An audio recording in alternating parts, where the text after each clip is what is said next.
What's up, y'all? It is every other Wednesday night over here on the Three Star Draw channel. That means it is time for 7's Wild Down South Boys talking toys.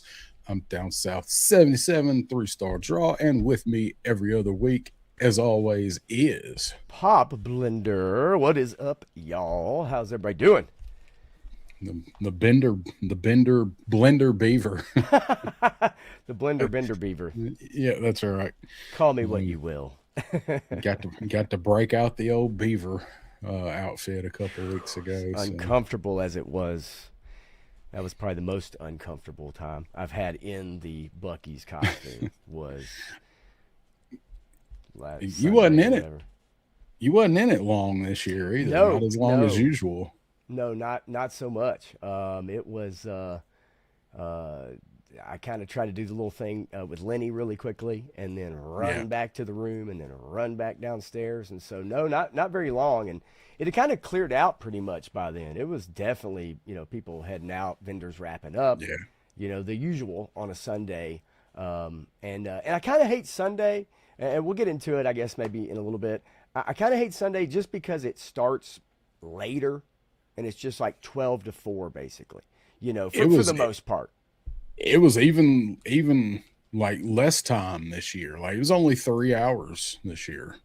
Or like it was Maybe like so. Maybe it was 12 12 to to 3. 3. Right. Yeah. I think you might be right. So that's weird to me that Sunday is just that much shorter of a period at JoeFest. And so I not really thinking about that in my mind. I thought I had plenty of time, and then all of a sudden it's like, oh crap, So Yeah. yeah, It, man, it, it ends an hour earlier this year. I did. Somebody did grab me and take me straight to Corey at Boss Fight and was like, "You have to see this." And then when I told him it's only $25, we might, if we're lucky, see Corey in a beaver costume. Uh, so so Sunday, or not, I'm sorry, Monday, right as we were like leaving, I was going back up to the room because you slept in.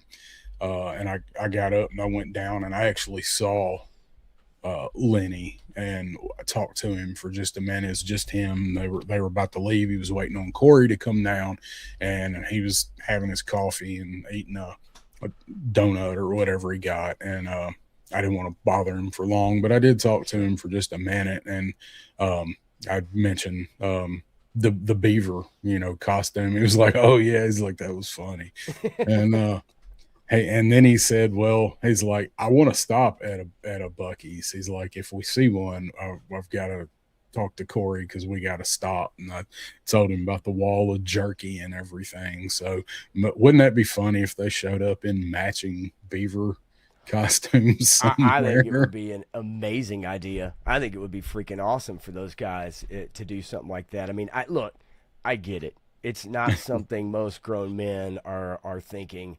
Yeah, I'm going to put this on and then run around a bunch of strangers for 30 minutes or whatever. But in all honesty, it's like, who gives a shit? You know what I Yeah, mean? And apologies, I know Stanley's mom is watching, so hopefully she's okay with that. But this is a in not safe for work kind of yeah. stream. This is a Um, NSFW yes, stream. So but nonetheless, see, I am courteous. But anyway, so but it is something that I'm not. Look, it doesn't take courage. Okay, so I don't want anybody to no, misconstrue what I'm about to say. However, most people, when confronted with the possibility of putting on a giant zip up pajama onesie with a beaver head on it, okay, when confronted with that possibility, most of us would definitely say not so much, especially right? if we weren't sitting at home, okay? So Yeah, I get it, but I don't know. That first year, I saw it there. I was like, if I don't wear this thing, I know my son is going to wear it, right. and it's just fun to do. And so, hey, why not make it a thing every year to throw it on the last hour or so and do it? It's goofy, but I'm not gonna lie. Corey got a kick out of it. Lenny was Yeah, like, "What in the world? Didn't this guy just interview me?" Like, isn't this the it's same the dude? same So, guy. so yeah, it was funny and it's fun, and that's what it's Yeah, supposed to be. It's fun, yeah. goofy. Who cares?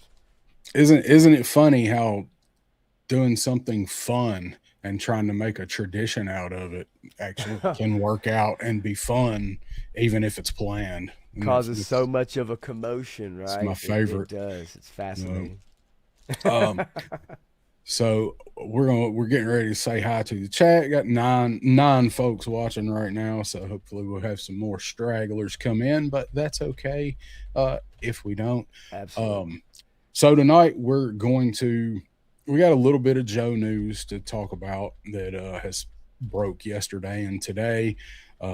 We do have some other Joe media that we may be getting in a couple of years. We'll talk about, and then we are going to do a very quick recap with YoJoe June. Like we're YoJoe Juned out, so we're gonna go through just like one picture of everything that went up for pre-order was announced, and we're going to pick our three favorite things that we saw from YoJoe June.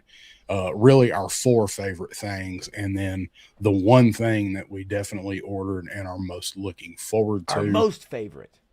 most favoritist. That's right. And that's a word down here. So It it's a is. whole other We got a lot of them. other part. We make Yeah. up our own stuff down here. We got a lot of them. And Real, then yeah, we're go gonna ahead, go ahead. we're gonna show a couple of things from JoeFest because I know everybody's probably JoeFested out too. Yeah. But we're gonna pick like our favorite things that we saw down there, and got a few pictures. We've shown pictures, we've seen pictures. I got a few I'm gonna show, but not a whole lot. We're not gonna bore everybody to death with seeing them all again. So Yeah. I mean, that's the timing thing of it, right? yeah, Because we do every other week, and so yep, there's a timing thing. And sometimes we get lucky, and there's things that break, or there's things that happen that you happen to come back a couple days later, or whatever, and you get a chance to talk about it. And sometimes it takes a week and a half, or yep, longer. And like you said, everybody's kind of seen all the pictures and talked all the talk and all that. And so yeah, it's like not to belabor it. But yeah. you and I haven't had an opportunity on stream, but it doesn't mean we're Nope. going to spend an hour and a Nah. half, going over whatever. We'll bring it up and discuss it a little bit. Yeah, we just wanna talk show it and talk about our favorite stuff with it. And I got a Nothing couple wrong with that. questions, a couple of questions for Pop. Same ones I asked Crow last week, but um I'm gonna ask him to Pop and see what he says. So let's say what's up to the folks that are here right now. Let's do it. Um, Stanley was in way earlier and said wrapping up today's garage and shed work, be in the chat, and he is in the chat. So what are you doing? You're cleaning up your parents' shed out back and the garage, straightening them up. Wasn't that what you said last night? Honorable Um, thing to do. Honorable thing to do. oh, I know what that is. I got some I've got stickers I'm going to be showing off throughout the stream tonight as we chat, and I'll just kind of hold them up there. You don't have to go full screen or nothing, but I'm just okay. going to hold up some of the stickers that I got throughout JoeFest. And also something that was a couple things sent to me in the last couple days by two different people. And as soon as I see one of them, I'll make it a point to bring it up. Right. Sounds good. I cannot show my stickers because I've already put them all on my sticker board. So I guess I need to take an updated picture of that and show sometime soon. Let's see. We got Paul Morales is in the house. Yeah, What's going on, Paul. Paul? How the heck are you? Good to see you. I saw Paul about an hour and a half ago on Oz's stream. Oh, cool. Okay. They're showing they have some new Cosmic Legions that went up for pre-order. Oh, Just wow. Okay. like now, like they just went up at 8, I believe. And as they were revealing them, Oz was doing a watch along.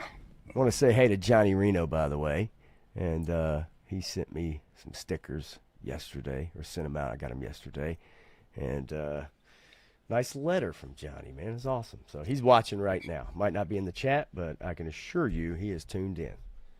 Well, I'm glad. It's good to see Johnny coming back around, man. It's Hell yeah. I miss him being around. So I hope he's gets to feeling better, and he's been making his presence known a little more, uploading some videos and stuff. So good to see you back around, Johnny. Cooking with Eric is here. Eric Thurman saying, "Wild boys, wild boys, wild My boys, boys. what you gonna do?" That's a little Duran for me. Yeah, there you go. HK Vipers here saying evening 3-star popping herb body. We What's got up, HK? NJ Eddie is in the house. What's going on, man? Thank you. Happy to see you on tonight. Happy to be on. What's Hell yeah. going on? Let's see. Starfighters here saying happy Toby Keith Day. I almost said Toby Keith K. Toby Keith Day. Hopefully not. The governor of Oklahoma declared today his birthday, Toby Keith Day. He is from my hometown here in Norman and is truly missed. He loved our Sooners too. R.I.P. Big Dog. I was a pretty big Toby Keith fan. My mom was a massive Toby Keith fan. Yes. My mom too. And my mom is too. I liked Toby Keith, man. He was a good one. He was real. I got to sit down and have some drinks with him one night at a dance club, country dance bar that we used to hang out at here in Nashville. Good old Silverados. Yeah, man. Holy moly! I didn't even know that. Yeah, we could. Didn't even know that. That's cool. We could fill a stream easily with Silverados stories from like around 99, 2000, that era. He come in one night and or actually he was there when I got there, and I pulled up and I parked in my usual spot. This was a bar club that we went to. Like I went at least once a week, and sometimes Pop would come and hang out. It's a good time, man. It was a meat market. I mean, it was fun. You'd see Titans players down there sometimes. Yeah. We got to judge a wet t-shirt contest with Titans players the year they moved into the stadium in Nashville. It was in '99, and we got to hang out with a few players in the middle of the dance floor while we judged the contest. Yeah, we was really just judging Jägermeister, but so anyway, we used to go to this place all the time, friends with the DJ and the manager and everything. And I come in one night, parked in my usual spot, and there was a limo parked out back. And I went in, asked the doorman, I'm like, who's here in the limo? He's like, Toby Keith's here. I was like, okay. Like, he's here with Cletus, isn't he? And he said, yeah. He and Cletus T. Judd were really big buddies, and I knew Cletus a little bit. So I wound up sitting down and having a few drinks with those guys. So nice. Good times. I miss old Toby. Dave's here, Triple D's Customs. What's up, Dave? Yeah, Dave. How you doing, man? Eric says he wouldn't want to look like a furry in the Buc-ee's. Yeah, I get it. Trust me. Cypher 630. You just don't act like a furry when you're that's right. That's the trick. Yeah, you put it on, but you don't act creepy. You just put it on and run around with the camera. Exactly. Right. Wait a minute. Let's see here. Yeah, a lot. That's right. Chuck Norris was from Ryan. James Garner. Still got Brad Pitt somewhere amongst many others that are still alive. Let's see. Bobby Wald is in the house saying just got Red Dog and Taurus today. Okay. Why is Taurus's sword so small? It's like he's going into battle with a butter knife. Haven't seen it. I have not even ordered Red Dog and Taurus. Haven't ordered Destro and the Despoiler.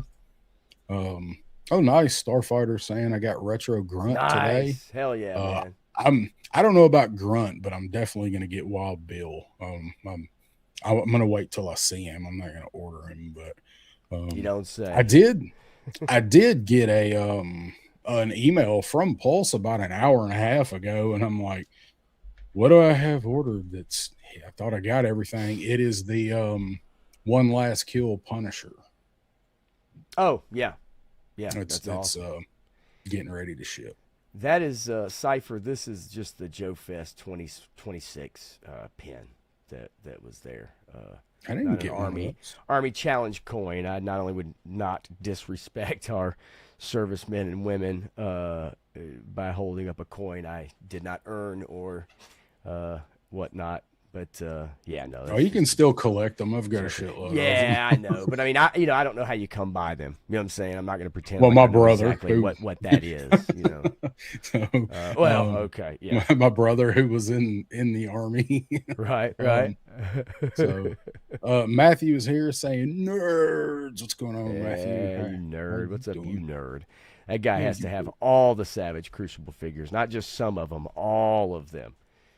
He's putting the feelers out to any toy convention going around in every state, and he's like, "Hey, can you pick me one up? Can you pick me 3 more? Can you get one or all." I still have not opened this dude. I almost opened him last night, Nice. but I was playing with my ramen razor, and then I decided to do some Joe pictures. Is that what the kids are calling it these days? Playing with your ramen razor? That is what they're calling it.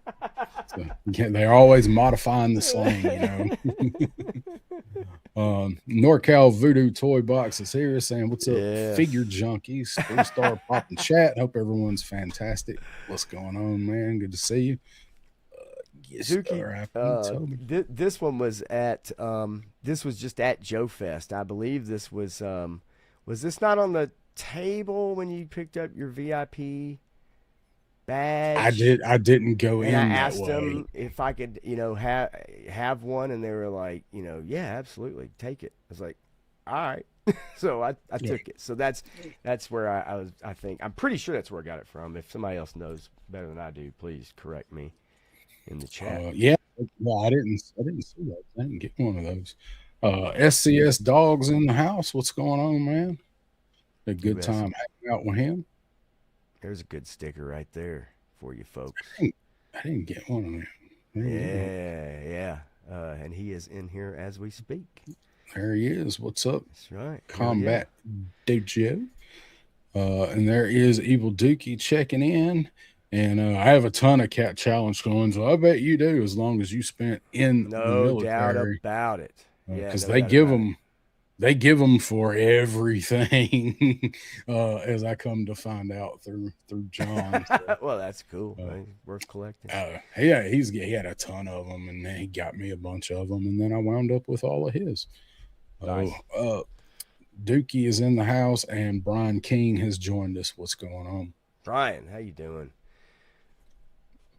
Top fun. He was no, pardon the pun. He was fun to hang out with. He was actually really cool, really nice. Oh guy. yeah, he John's and I great. and he and I and Ed, we came up with fake names for each other and used them all weekend and just was acting goofy and shit.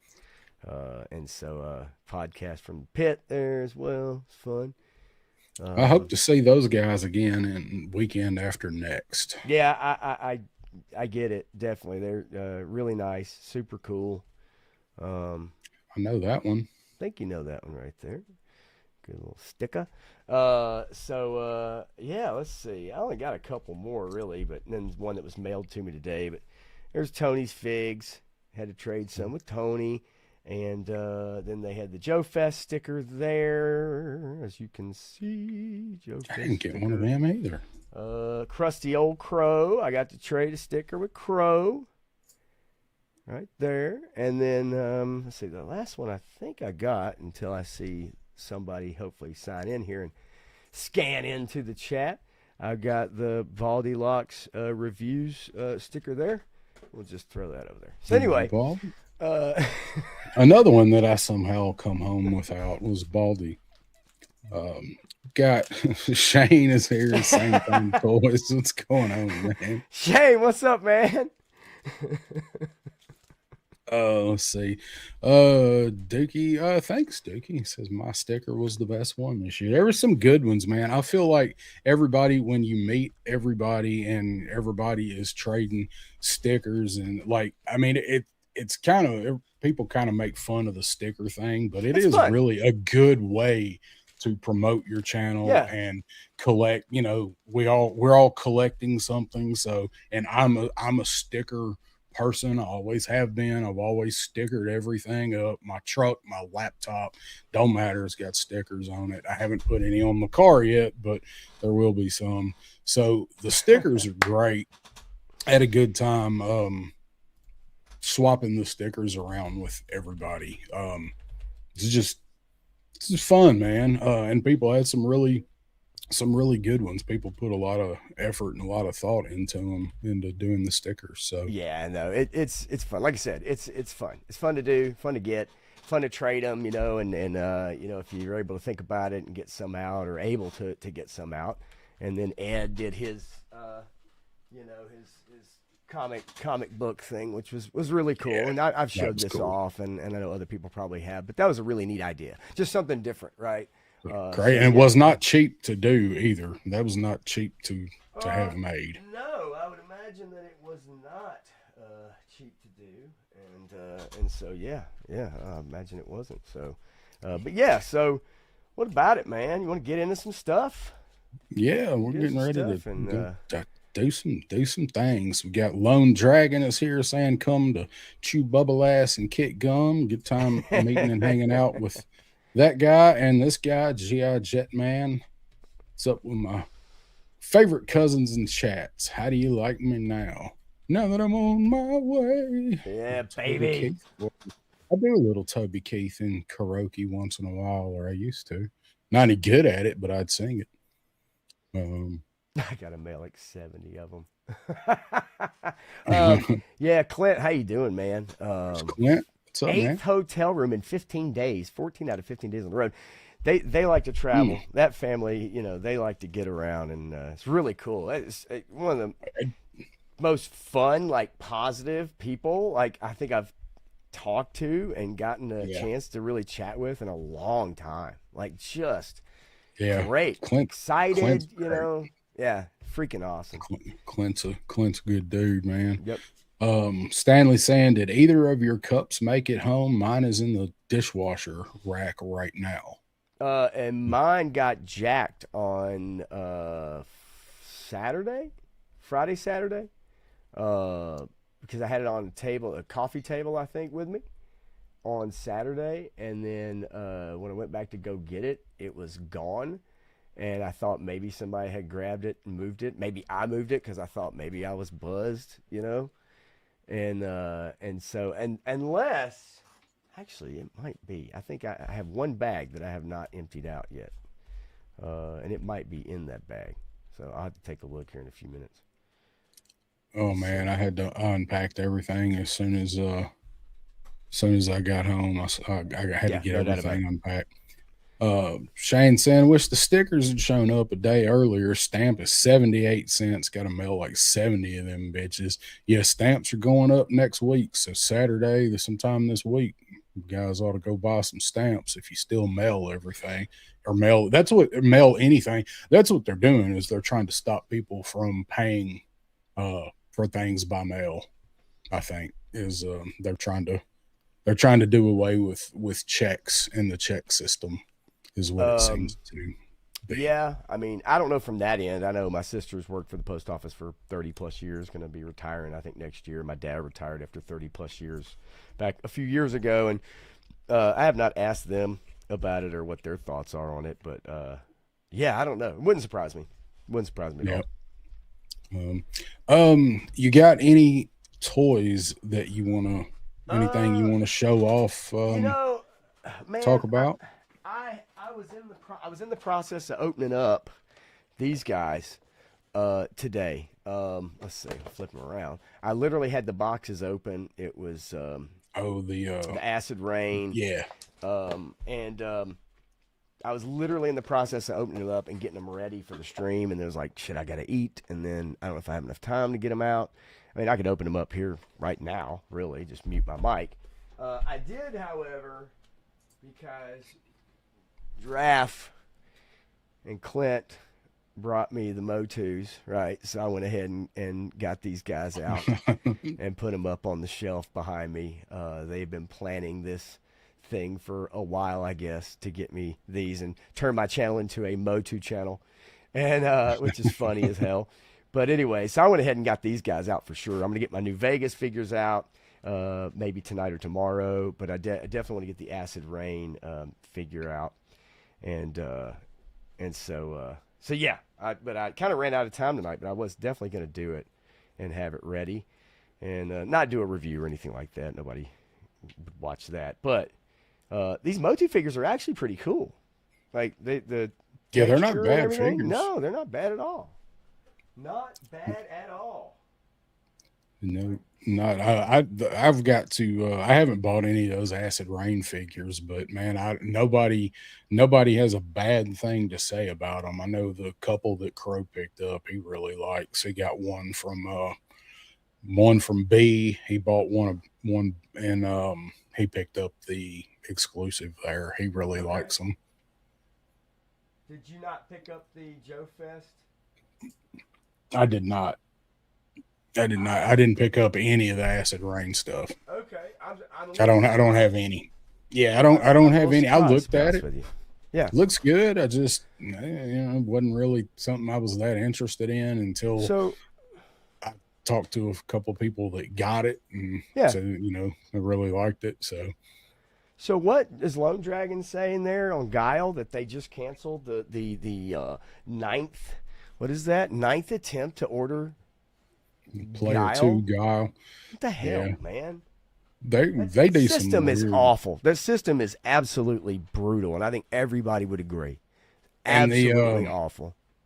the Dire Creeper has been back up off and on for the last 2 or 3 days too, Okay. and he went back up at Pulse too for a little while.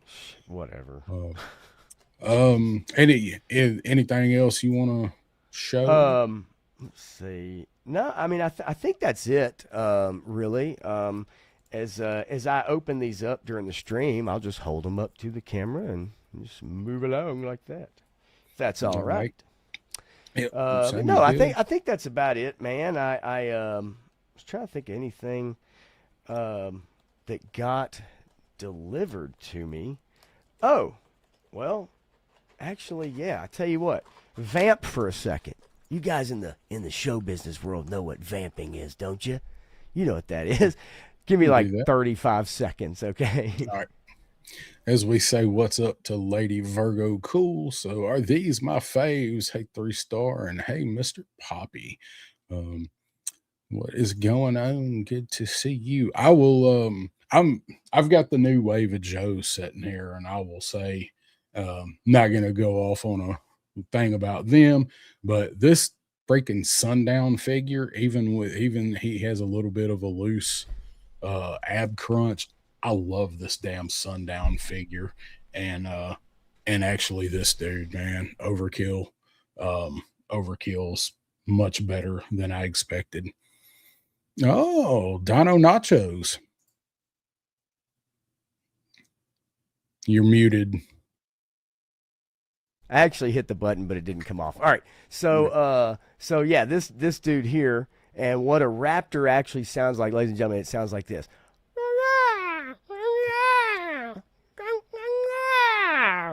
So take that shit to the bank. I need that for next text tone. But anyway, so yeah, that was delivered. Trying to think of who else recently. I mean, sci-fi, the usual suspects that came in recently. But my box was fucking ripped. Oh no! I gotta have my boxes, buddy. Fucking Oh ripped when it came no! in. Can you believe it? The corner, sons of Was the bitches. shipping box messed up? Hell no. That means somebody at Hasbro, because they saw my name when they sent me those divers. Yeah. They saw my name come up and they said, "Oh, that's that sumbitch with the YouTube channel." And somebody probably just put their fingernail in there and just ripped it real quick. Probably so. I'm gonna They find got you. I got your picture up, your channel logo. Oh yeah, right. Down there in the shipping department. Yeah. I'm so stupid, Lady Virgo. How the hell are you, girl? She's up in the house. Sundown is a racist name. I'm sticking with Brokeback. I don't know if you're gonna do any better with that one. Um, so those couple of the new waves, but the one that I really want to rave on is there he is. Yeah. Here's yeah. the acid rain. Go right ahead. Who are you wanting to rave on, man? So I haven't hardly put this figure down since Okay. I got back the Yeah. Skeletron, the Red Shadows Assault guy. Right. This may be the best 6-inch figure I own. Really?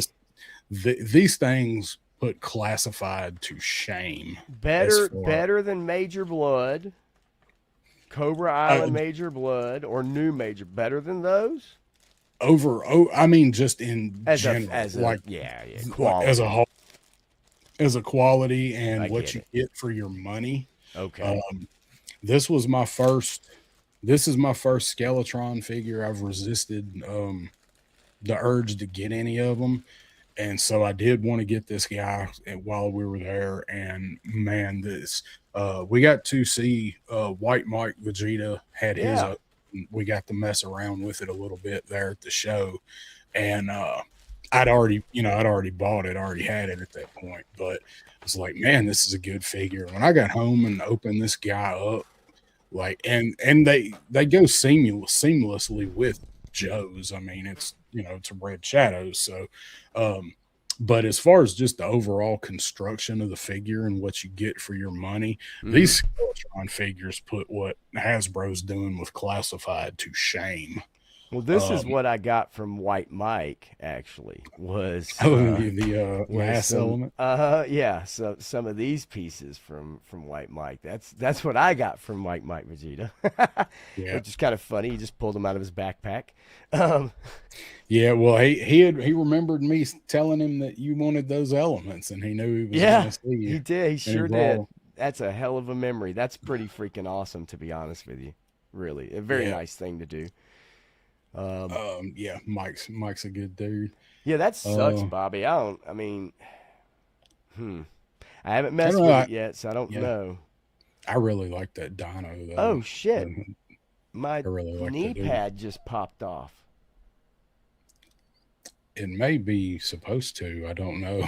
It's possible. If that's the norm, then please let me know. But it literally just came off, and I've just bent his knee for the first time. Yeah, they're so modular. It may supposed to be cut off because they're very modular. Starfighter saying, "I want the JoeFest flop head pack and the last Centurion. For the Centurion figure, does the armor web gear come off, and how tall is he compared to classified?" So the flop head pack, like, I didn't spend a lot of time looking around at the big bad fresh monkey table, and I saw it sitting there, like they had stacks of it, and I was just like, huh, that's neat. And I didn't realize till later that it was a surprise exclusive nobody knew they were doing. I wasn't keeping up with it. I didn't know. I saw it sitting there. I'm like, that's pretty neat. And then I found out later that, what it was. And I was like, maybe I should have picked that up, but I didn't. And the Centurion, I don't think that the stuff comes off. I honestly haven't tried to take it off. And he scales with the classified figures. I haven't had them up back to back or anything. You can make it work. I mean, I think it's a little smaller. I think it's a little shorter. But I have not tried to take the armor off. I don't think it comes off. Huh. And Combat Dojo saying, I picked it up too at JoeFest. My first Skeletron figure. It's awesome. It's such a good That's cool, figure. Man. Yeah, it looks good. It's it's really good. Oh, let's see. Yeah, I didn't yeah, you were busy helping with the show, but oh my gosh, you want to talk about somebody that was volunteer, just doing everything, picking up the Knight Rider card because it didn't come in the first day. Yeah, picking up kit. I mean, Lone Dragon was he was working. It wasn't just hangout time. He had stuff going on. He was everywhere. So, absolutely. Couple things that I was going to show real quick, and then we'll get into our main topic. If I can get this site to load here. What's going on, Hasbro? Did you go down on us again? Come on, man. You already know, dude. That ain't... So I'm wondering if anybody and by anybody I really mean Matthew, but anybody else, did anybody order this when it come up yesterday? It's just This not is my thing personally, man. the Mystery Machine Transformers crossover.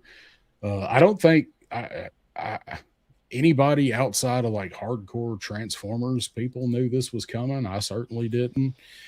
Um, like being a Scooby Doo fan, I like this, but it's just kind of weird. Yeah, um, it's it's going to take a lot for me to grab a Transformer anyway. yeah, Regardless of what it is, unless it's just something I'm really, really down with. But this is not something for me that I don't care for this kind of thing. I mean, for those that do, good on you, but it's not something I care for personally. if I see this on sale, I will I will buy it. But it is $57. Holy well, and okay. and you I'm not gonna rag on it. and you've seen the scale of these crossovers. Like I think they're rather small. Like I like them. I like the Ghostbusters one. I like the Top Gun one. I think they're cool. I think they're a good idea. But with the prices that they've gone up to on these, Yeah, uh, I would like to have the Echo one. I would like to have several of them, but I just can't sink that into them. I think it's neat if I find it for like 30, if they ever put it on a sale or something. sure. Or if I catch it I don't even know if it's a Pulse exclusive or not. I don't even remember. I don't think it is. Yeah. I just wondering if anybody ordered it. Matthew would be I really proud of me right now for opening up my figures. Yeah. I bet he's probably got a tear in his eye actually at this moment. He's like, my baby boy's all grown up. He's growing up. He's getting so big. So I was just wondering if anybody got that snagged the Scooby. Brian King says I'm waiting on my Gridiron Warfare Skull Crushers, Commander Gridiron, Dr. Rand, and the General to ship from BBTS. That's an expensive order. Yeah, I like this comment though. Yeah, Shane says, nah, I'm good on that. Stanley says, nope, good on that. Um, I think Toy Optics ordered it. I think he did. I think he did say Now, Cypher 63, I thought the Mystery Machine X Transformers was AI nonsense. Well, damn.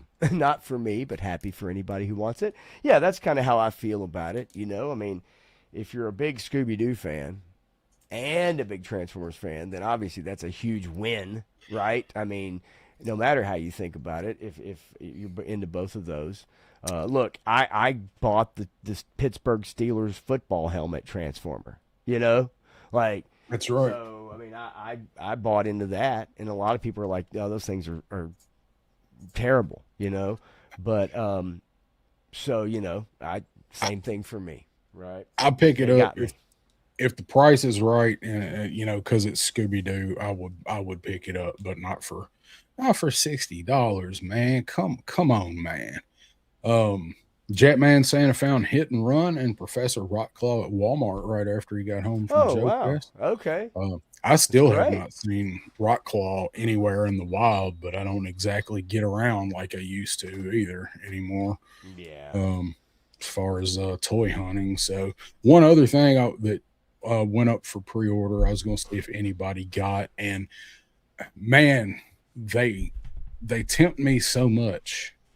Mm, Is mm, the wave 2 mask vehicles, because it has my two favorite villains in here, with okay. with us with Slyrax, with the piranha, and Right.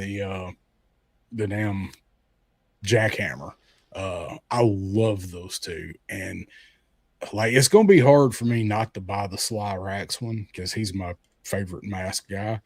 But these are some of the ones that everybody really wanted. Like if you didn't want the Thunderhawk, or the Thunderhawk, the Rhino, and then Yeah. the Switchblade, like these are all the other ones that everybody really wants are in this wave, I think. So, but man, after the issues that people had with the first wave. Okay, all right. I talked to a guy at my local comic shop. He's their toy guy, and we had that discussion because they actually had the some of them were, a couple were incomplete, but they had complete '80s mask vehicles, kind of like maybe Wave 2, second cartoon season, kind of they had a couple originals, but yeah, we had that very conversation. He was like, "Man, as much as I wanted them, I just couldn't do it because the reviews on them were terrible. QC issues were terrible." Yeah, they're. I hope that by the time these get here, because they got delayed like a mofo that first wave, so I hope they were able to correct some of that and not have the issues with the second wave here. Because I mean, Yeah. you look at the prices. I mean, 65, 85, 50, 80. Hmm. The two that I would want are 80 and 50. That's $130, Right. man, for the mask scale stuff. So um I don't know. I just they're up if anybody's interested in it. I know a lot of people had all of these pre-ordered and then canceled them when we started seeing how they come out. So um just if anybody is curious, they are up. Action Figs is in the house saying, Yeah, "What's what's up, up? gentlemen?" And Brandy. Yes. No, Brenda. That's right. your funny names that you talked about. You guys were Ah, calling each we other. were goofy. I had a great time with Ed too. Yeah, All it's a lot weekend of long. fun, man. Yeah. Good One people. Dragon saying I need Commie Duke and P2 Guy. Well, that Duke has been showing up on end caps or sidekicks at Walmart's. Yeah. And they had him at JoeFest too, and it was like, What were they asking for him at JoeFest? Honestly, I can't remember. If anybody in the chat can remember that was there, let me know. But I don't think it was outrageous. I really don't I'd think it was guess like outrageous. 45, I would Something guess like maybe. that.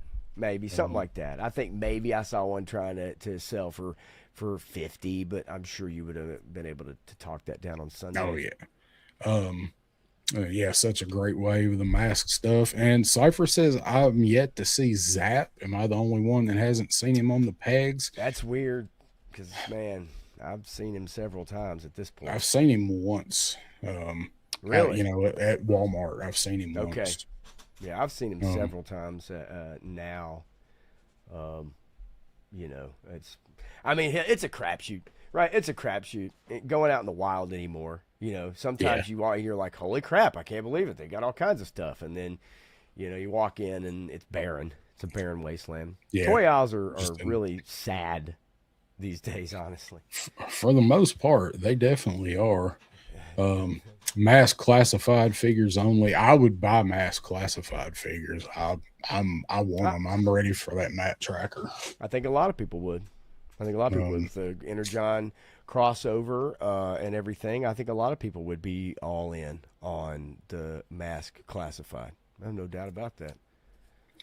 so let's see. Do you want to talk real quick about the GI Joe movie? Question mark. We got Sure. some news with that. You want to walk us kind of a little bit through what's going on with that? Have you heard any more? Nothing really new. I know he did a thing with Conan a couple days ago. I haven't watched it yet to see if there was anything else that he added to it. It could be some people have seen that and maybe want to add to it in the chat. But for the most part, I know Matthew and I had talked about it last night, but I do have that quick part of the interview that he did on the Happy, Sad, Confused podcast with Josh Horowitz, where he discusses kind of the idea of it. Um, it's just a couple takeaways I have from it, and sometimes it kind of sounds like maybe it's someone who is definitely a fan and can't remember everything. That happens to a lot of us, right? Our memories, Yeah. like, it happens to me all the time, trying to remember figure names and vehicle names. And what was that again? And, I had that, but I can't remember what the name of it is. So sometimes it maybe comes across like that. Sometimes it comes across as maybe like, oh, I need to brush up and dig in real quick and remember as much as I can and mispronounce something here or there. So I give the benefit of the doubt. But I do have the interview. I think most of you guys probably have already seen it, but we can watch it real quick. It's just a couple minutes, and it's his part on the podcast where this gets brought up. Yeah, let's see. Check the volume, make sure it's okay, not too loud. And hey, you guys, you tell me what you think, man. Not everybody that's here tonight was in our show last night with Matthew, but y'all tell me what you think about it. You're writing a G.I. Joe movie? I've written one. Yes. I'm stoked about it. I'm really fired up about the script. Paramount seems fired up about it. So hopefully we're shooting it next year. So I know you don't need to spoil anything, but just like your history with G.I. Joe, was it the cartoon, the action figures? Like, what did you want to honor in this script? It was definitely the cartoons and the comics, and like G.I. Joe was my thing when I was a kid. I liked that more than Star Wars, more than anything. Like, I loved G.I. Joe. And I still have all the characters. And I tried to give my G.I. Joe collection to my son, and he wasn't interested. You know who's interested? My daughter, who likes robots. That's who plays with Gung Ho and Snake Eyes in the shower. But I've always loved it. And so I had an idea for a Dreadnoughts movie. And I was like, I just wanted to do a Dreadnoughts movie. And I went to Paramount and pitched it. And they were like, well, the franchise kind of needs to be like, it needs to be launched. So we can't come out with a Dreadnoughts movie. Would you have a take on would you have an angle for G.I. Joe proper? And I was like, hell yeah, I'll have an angle for that. So Jeff Fradley and John Kachuri, who I wrote a lot of Gemstones with, we sat down and we cracked something that we really love a lot. And it's, weirdly, it grounds G.I. Joe. It's not a comedy. It's like kind of suspense and action, and I think it's gonna be a lot of fun. The whole ensemble, like who's the star? Who's the character that's the anchor? You're following Duke and a group of other Joes.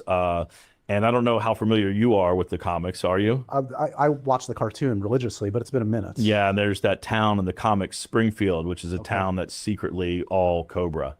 Okay. And so that is where our film takes place. Yeah. So this has some momentum. It sounds like Paramount likes the script. Hopefully and we have some pretty interesting people lining up to be in it too. I don't want to get ahead of myself, but it looks to be like it's going to be pretty fun. Holy. So, all right. I can't help it every time I hear the word Dreadnoughts, because he says it a few times, and it just like it's just hard not to hear if you are a hardcore fan, right? If you are a like just hardcore like we are, then yes, that's something that you're going to catch and you're going to go, wait, did I hear that right? But for people that maybe are on the periphery, they don't quite remember. They know the group, right? They hear Zartan's name. They're like, oh, that's right. That's that guy's name. He changes color. I had that figure when I was a kid. There's a couple things in there that I hear that just kind of come off as a little strange for somebody that's that excited about doing this. But overall, it sounds pretty genuine to me. And I know he's probably not the person, I know you said it, not the first person you would have thought of, but sometimes that can work out good.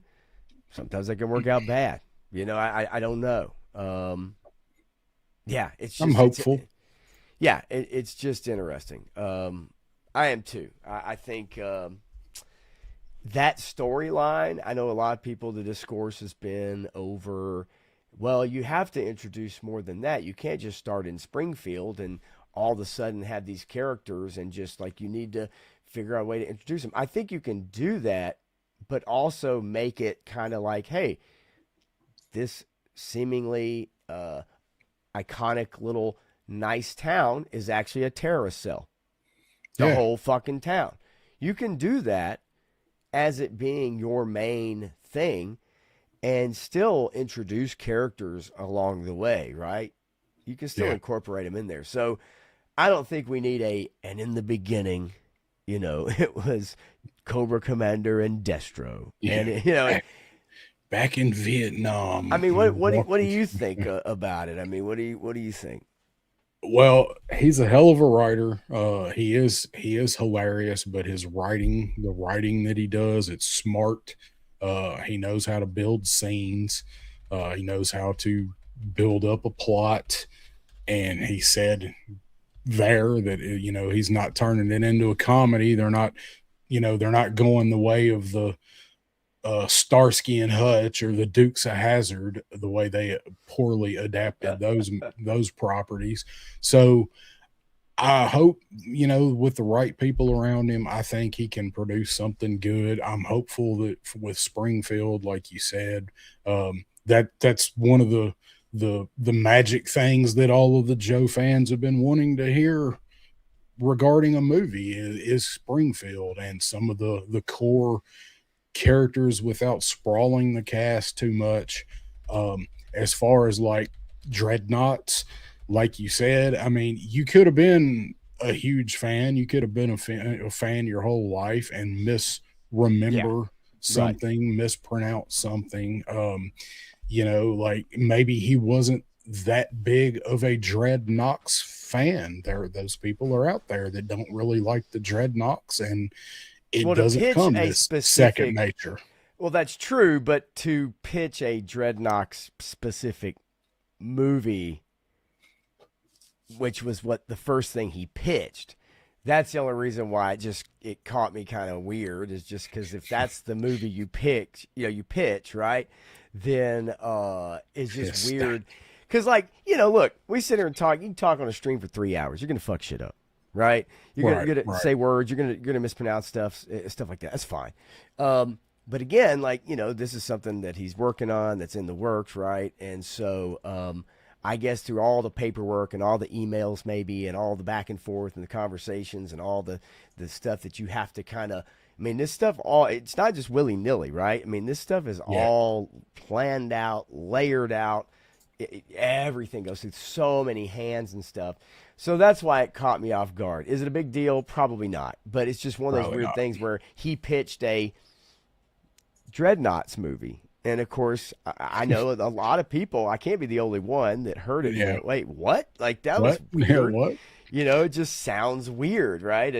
But is it the end all be all? Of course it's not, but maybe that's why they passed, is because he said Dreadnoughts. Oh, maybe like, hell no. Like, no, see, you didn't pass the test, buddy. No. What else you got? What I would like to see, honestly, and I just don't know if you can really do it, is the Energon way, like that direction. I think that would be such a cool thing to incorporate if you want to make this a universe.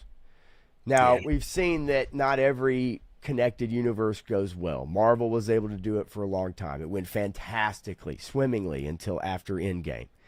But as far as DC, they have not been able to get it going, whether it's the Snyderverse or James Gunn, right? That connected universe is not working. It's not easy. It's not easy to do. But if we remember, the Marvel Connected Universe, the MCU, did not start out as the MCU. No. It was individual films that all felt differently, right? Thor was different than Iron Man. Iron Man was different than Captain America. Captain America was different from, what I'm saying? Like, so those movies, it wasn't really until after a few movies of each character that the interconnected world started really taking shape. So if you were to do an Energon universe kind of thing, you don't necessarily have to just go, this is how we're starting it out. The Transformers movie could have a different flavor than the G.I. Joe movie. And if you want to do Mask and bring that property in, you could even do where it has its own feel. And then somehow figure out a way to tie those together. That's just kind of what I would like to see, because I think it's a way to also maybe bring in the Transformers fans, right? That's a bigger fan base, a much bigger fan base than G.I. Joe. It's a way, the Mask part of it, that's a slice. But, to bring in those Transformers fans and roll them into it, maybe knowing that somewhere around there they are going to also be able to be integrated into it, it is a huge thing, and so I don't know. I also think it's interesting. Whereas after this G.I. Joe movie, if it is in fact Springfield, and that's kind of your basis of your plot, what do you do from there? Cobra I don't know. Island. You could. I just honestly, I want it to be a period piece. I don't want it to be set now. I really don't. I'm good. I'm good with that. I'm good with them setting it in the 80s or maybe into the early 90s, but Right. I would rather them, like everybody, I'd rather them stick to the formula they've already got in the comic. They've got the blueprint. Well, So and Eric, maybe it's not that McBride has the juice to bring in Transformers. Maybe that's a different director, right? A different film, a different yeah, vision. But you have a cohesiveness that you're able to ultimately kind of start to integrate those things and see, I think ultimately yeah, it's all about the budget. It can't get out of control. That's why it needs to be more period piece and maybe stay true to more like an 80s Cold War type movie, right? A Red Dawn type of movie, yeah. or whatever, and keep the budget down so this movie has a chance to make money, some That kind of money. that would be fine. That would be fine with me. Now we got a comment from Ed here. He might have called them Yeah, dreadnoughts his whole life. It's just muscle memory. We all have those names or right. words. And I have this comment from Cypher I wanted to hit. It's like watching a YouTube video and AI pronounces something. I'm out. I stop watching. I hope this guy does it right. Unlike Motu, what did Motu not do right? Motu was just about Well, perfect. I mean, I'm not Just going to say it was perfect. I it will was say just this. about Well, I mean, I will say this. I liked it. I enjoyed it, but it was going to be tough sledding for that movie to really make a right. dent. But if the rumor or the articles recently are to be correct, is that they are going ahead with a sequel. So they knew that was probably going to Yeah. happen, and they're going to go ahead possibly and do a Masters Universe sequel and try to move ahead with it. Again, I had a lot of fun with it, but yes, I thought the movie definitely had multiple issues, but multiple issues in different ways. Not the same thing over and over, but like multiple things.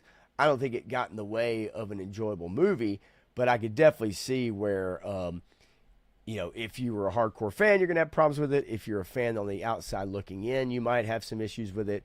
If you were taking your kids, depending on their age or maybe where they're at, some of the jokes in there maybe might not have been what Yeah. you'd want some of your kids to see, depending on where they're at. But ultimately, the AI part of the comment is the part that I like because I'm not gonna lie, I don't know how many of you guys watch these AI voiceover videos, and when Yeah, they they get old mispronounce, quick. I mean, dude, when they mispronounce basic words like over and over, they mispronounce Yeah. a band's name or a film, whatever it is, and it's just like, golly, man, like, yeah, I get it. You edited together a bunch of pretty pictures and footage, and then you had AI write out a script for you for YouTube for a video, and yet I'm the same way. As soon as I hear that AI voiceover, a lot of times I'm out. I'm Some of literally out of them a video some so of them fast. are okay, but the ones that have no pitch and they're all just kind of monotone, and I'm like, all right, I can't listen to any more of this, especially if the entire script is AI too, because it takes them an hour to say something they could have said in 5 minutes because they keep repeating Oh everything. my God, you're right. That's something else when it repeats the same. But see, I think a lot of times that's on purpose because they can pad out the runtime of the Oh yeah, video, especially if they're yeah. monetized, so you can fit in as many freaking ads as you want to. Yeah, in excess. Does it say inks? Is that usually what it says? Inks whenever it Yeah, does the fucking the AI. the one oh shit, I've got to star that. So the one that gets me is I've heard it a couple times now because I'll watch these crime, these true crime things, and a lot of Yeah. them are using AI now. And the one that gets me every time I hear it is like, and then he shot him with a 357 Magnum revolver. Okay, right. It's shit like that, right? Yeah, yeah. It's stuff like that I agree. It takes you right out of a video, and so I get it. For some people, maybe they don't feel comfortable on camera. Maybe they don't feel comfortable with their voice. So this is their way to get their opinion out. But I feel like it's the laziest type. It's the laziest fucking type. It's because they probably didn't even write the script. They literally had AI, ChatGPT or Gemini, write a script and then just put it to voice and put it on a video, and then, oh, how long is it? Okay, then I'm just going to take a bunch of screenshots and a bunch of fucking assets, and I'm just going to do one big long, video out of that. Yeah. And that's about as lazy as you can get if you're trying to make content. Yep. Well, I'm glad you liked it for what it was, Cypher. I liked it. I thought Motu, like I thought that they did. It was what I hoped it would be. What were there things that could have been done differently, maybe better? Yeah, but it was as good as I hoped it would be, and I would go see it again. Like I can't wait to see it again when it hits streaming or whatever. And so it's up to War Chest. War Chest is here, and I'm feeling rowdy tonight, but not like in a rowdy, weird way. So I'm glad it's not in a rowdy, weird I way. think we know what that means. Yeah, Eric, I had low expectations for the Motu movie, and it exceeded those expectations. You know what I'm saying? I didn't have high expectations, right? It was like, but I was like coming in with high just, hopes, low entertainment. expectations. Yeah. Yeah. So Eric says Mickey Rourke is Zartan. Well, I have a better character for Mickey Rourke to play, but it has to be this version. Sure was toasty. Oh no! Oh no! That is what Mickey Rourke looks like these And listen, days. Mickey, if you are out there watching, listen, that's not my video. Okay, I didn't play that video. I just had to sit here and endure it. Okay, so I don't want you showing up here challenging me to a boxing match, beauty contest. All right, I don't. Well, I loved you and Harley Davidson in the Marlboro Man, by the way. Yeah, Mickey. sure. Yeah, so casting is interesting. Look, we all have an all-star cast. I think some of us have,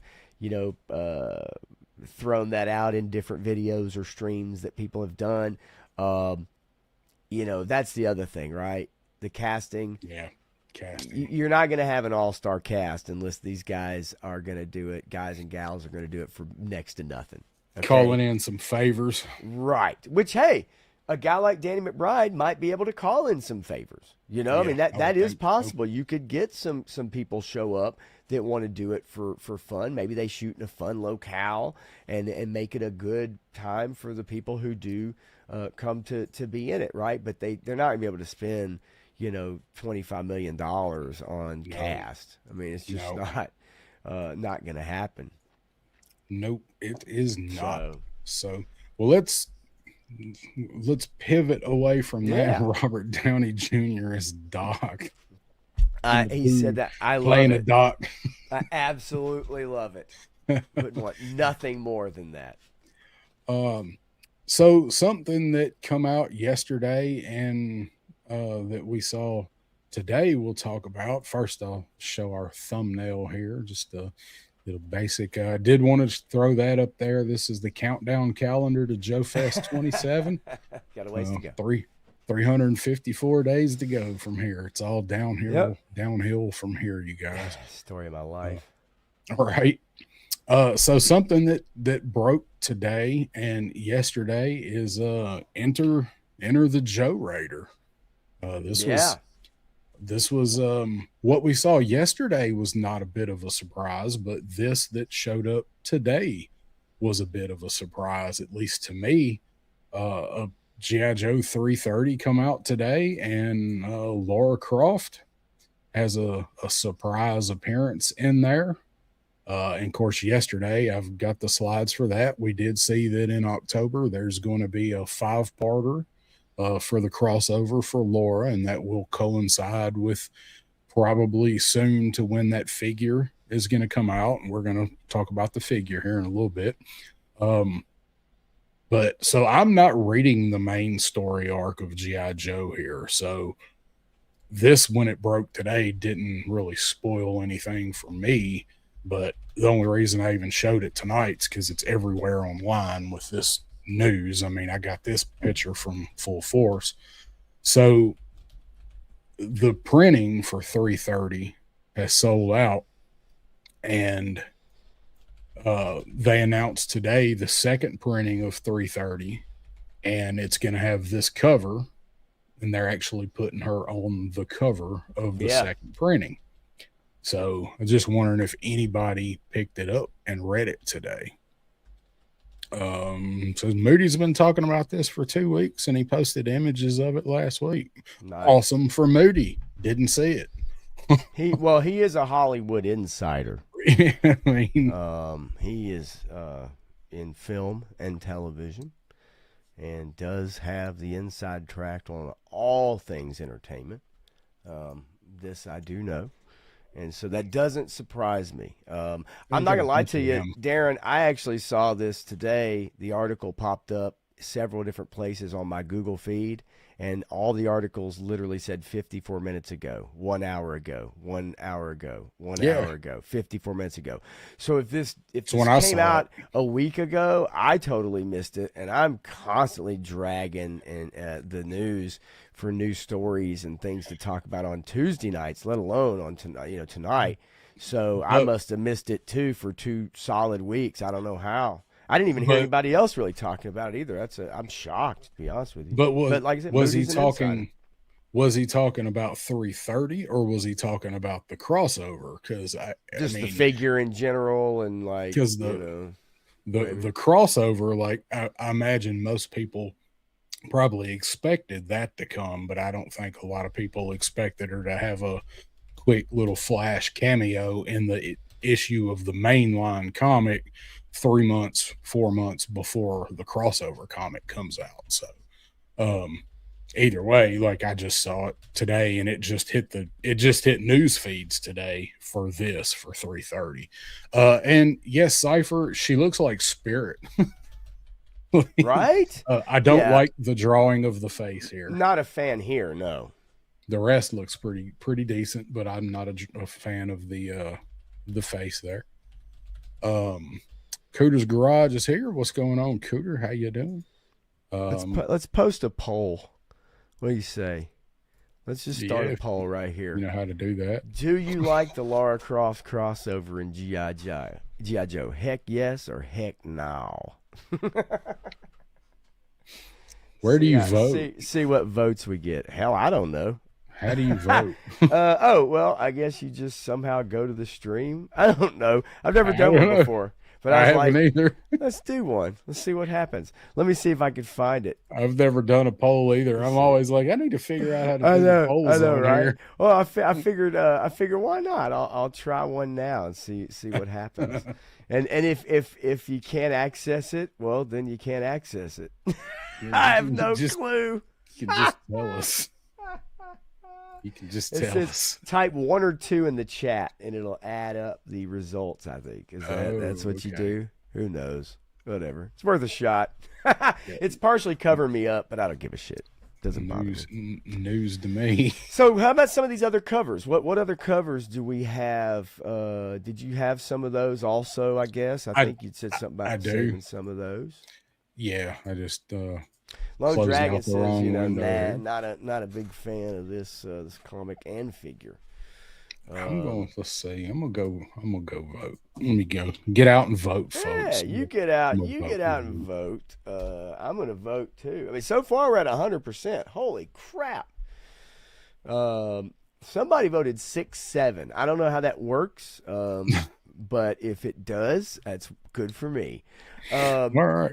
So look, I will give my thoughts. I will proffer this. Look, I think it's fine. I think it's fine. She definitely for what she does, you could see where they could bring that in and have fun with it. I think that it is a storyline that they could do if it's a few issues, right? Yeah. Then I think it's a-okay. Is it going to forever change G.I. Joe? No, it's not, right? Is it going to forever damage Laura Croft's brand and the Tomb Raider brand? No, it's not. I do think it's fun. I think it does fit. So let me ask this, because it looks like everybody's pretty a-okay with it. Yeah. Would people have a problem if it was Indiana Jones? Would that be an issue if Indiana Jones somehow was a part of? Now, look, I know the time period. People say, "Oh, I think that would be the biggest Fully hang up understand. for Right, people. right. But let's say it was Nathan Drake. Is Nathan Drake? Would that be not okay? That's right? a poor man's Indiana Jones. I'd rather is, see but- Indiana Jones. Those games are fun. But nonetheless, you see what I'm saying? Like, Right. I think is it because it's Laura? I have not seen much backlash, right? I've not seen. Yeah, there you go, Cypher. Exactly. I've not seen a lot of backlash on this thing. Now, of course, again, I'm not Moody, so I haven't been sitting on this, having this info for a while. But I've not seen many people that have a problem with it. And if those discussions have been going on for a couple of weeks, I haven't really heard much about it. I think it's fun, and I'm good with it. I like it. I've enjoyed this comic. I've enjoyed this new run that they've been doing. Yeah. And on top of the Energon, one as well. And so, yeah, I dig it, man. And I like the storyline. I like what they're going to do with her and what she's doing. I think I said it when we saw the figure render, and like I said, we're going to look at it again in a few minutes. She fits with Joe. Like, she's easily able to fit in with Joe as a consultant or Absolutely. somebody to counter like Mindbender's team going out looking for artifacts or whatever, like leading a recovery team.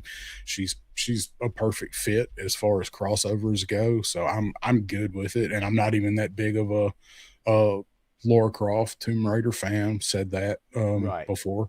I just say what's up to Chad Farr. He's in here, and he's saying one as well. So I've got some and there's Joe Fan 84 popping. There he is. Cooter is in here in the house too. Cooter's here. There you go, Joe Fan, right there, buddy. He sent me some stickers today. Sent me a sticker today and an autographed baseball card of Tim Burke, Joe Fan's son. Yeah, that's right. He put his put his John Mr. Hancock S. right here on the baseball. That's right. That's pretty awesome. That's cool. So yesterday, this was the only image I saw from this, like, for the cover. So Okay. yesterday, they did announce, formally announce the crossover. I'll give that full screen. And so they did show a few panels from the crossover. These are obviously off of Bleeding Cool, where these were shared from, and just a few panels of her en route with some Joes on the way to wherever Destro's going for this artifact. And I'm breezing through these, and I'm like not blowing them up, because I went into Canva today and I put all these panels together so we can just pull them up and look at them all together. So there's all of the panels for it. I do. So I did. I do have some of the alt covers. I've got those. Okay, cool. The one with Baroness. for the special. Yeah. Okay. Cool. Yeah. So here we go. We got some Joes, and they're in the well, some Devilfish, pretty good squad of Joes. And she's in there. We got Shipwreck and Helix. We got Stalker. We got Recondo and Chuckles or Outback. I can't tell Looks like who Outback, this is. I think. Looks like Outback. Maybe. Makes more sense to be Outback. Yeah. Shipwreck. Supposedly she's old friends with Shipwreck. Yeah. There's a panel about her saying I need to sounds like it's time to get in touch with Shipwreck. So here they are pulling up. They're in the well, looks like. And there she is, asking her about changing her mind. So yeah, her and Shipwreck are old pals. Now the art here on this one looks a lot better than the art on that cover art for 330. But they're en route to somewhere. Where we're going is between the devil and the deep blue sea. And then over here on the next panel, you see Destro and the Iron Grenadiers going in, sawing down a big slab of this door, breaking in this tomb, this temple. That looks like that's steel because that looks like they're welding there. Some floodlights set up, and they kick the door down, and then they come into this area here with a dead Serpentor and Crocmaster. And this battle armor Cobra Commander, because I'm wondering if this is the freighter. That's interesting, because they were in the freighter, right? I don't remember Fred was not in battle armor Cobra Commander armor in the freighter though. He was back in his regular service station coveralls. So but that's what this seems like, is like they're cutting their way into the freighter that looks like the interior of a ship. Right. Pretty good artwork. Nice drawing of Destro there. Face is a little weird, but shadowing, yeah, I guess, right? The lighting, because everybody else looks legit. I'm like surprised, classic Grenadiers. Crocmaster's breathing apparatus didn't keep him alive. You know? Well, I guess there's only so much air that can be filtrated, but everybody else died from poisoned rations. So, in that freighter. Right. So, but I just thought this was interesting. I'm definitely, if this is meant to be the freighter, I am very interested in where they're going with this story. So, Lunchbox Killer's joined us. What's going on, Lunchbox? And yeah, Cooters, I want that Shipwreck. I love that Devil's Due longshoreman look here with Shipwreck. I hope that's the next one that we get when we get a new Shipwreck. Are you sure Fred was in the armor? I thought Fred was back in his service station coveralls. I thought he took the armor off of him. I have to go back and look. Yeah, right. I would have to. I would definitely have to go back. It's been a hot minute, dude. I'll have to pull those issues up on my computer later and go back and read it. Those are some issues I know pretty well, but I've been mistaken before. So here's the whole thing. I just put all of what we've seen together and put it in one panel, laid out like if you laid the whole thing out. If anybody wants this, I've already done the work. I'll send it to you if you want to pour over it. But so that's what we've seen out of it so far. And then here are some of the alternate covers for G.I. Joe Tomb Raider 1, October. So here's all of the crew that you saw. There's Snake Eyes. We didn't see Snake Eyes in there, but he's on this cover. And then just another bunch of them all together. I like the one with her and Baroness there. That's fun. That's playful, right? Yeah. Pretty fun. How many people have dreamed about that combo? Oh, I mean, come on there.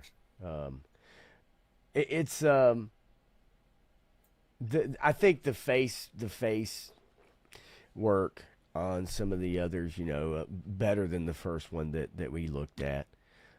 Obviously, I mean, it's, I don't know. It's not a question for tonight, but it's in Western entertainment for some reason, compared to like the Japanese, it's just seems like a modus operandi to make sure the women do not look too attractive. Yeah. So strange. Now the one there on the right, Yeah, yeah. They holy did not. shite. They didn't follow the. They didn't follow the They didn't agenda follow on that. that one. Yeah, right. No, That's that's why it's. fantastic. That's why it's 1 in 100. I know, That cover right? will probably Yeah. be $50. Yeah, foil variant. Sometimes Yeah. I always hope at the comic shop that they just happen to throw one of those there. You know, like they just haven't put it out. They've done it at Outer Limits. They've mispriced a couple of them there on some of the variants a couple of times. What's up, Yeah, I like. Graph?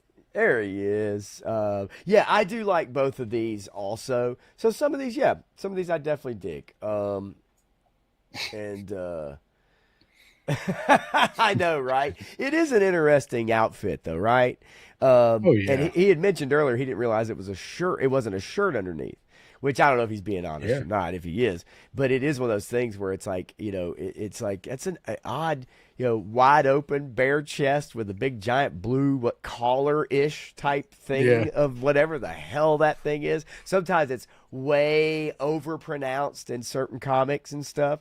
When you see Yeah. it, the big red, He's got the big ass butterfly 70s yeah, collar on it's some so of them. wild, but it also part of what makes him just look so freaking cool, right? So memorable is Yeah. that look with the necklace, obviously, and the wide open chest. It's just so funny. But yes, it's great.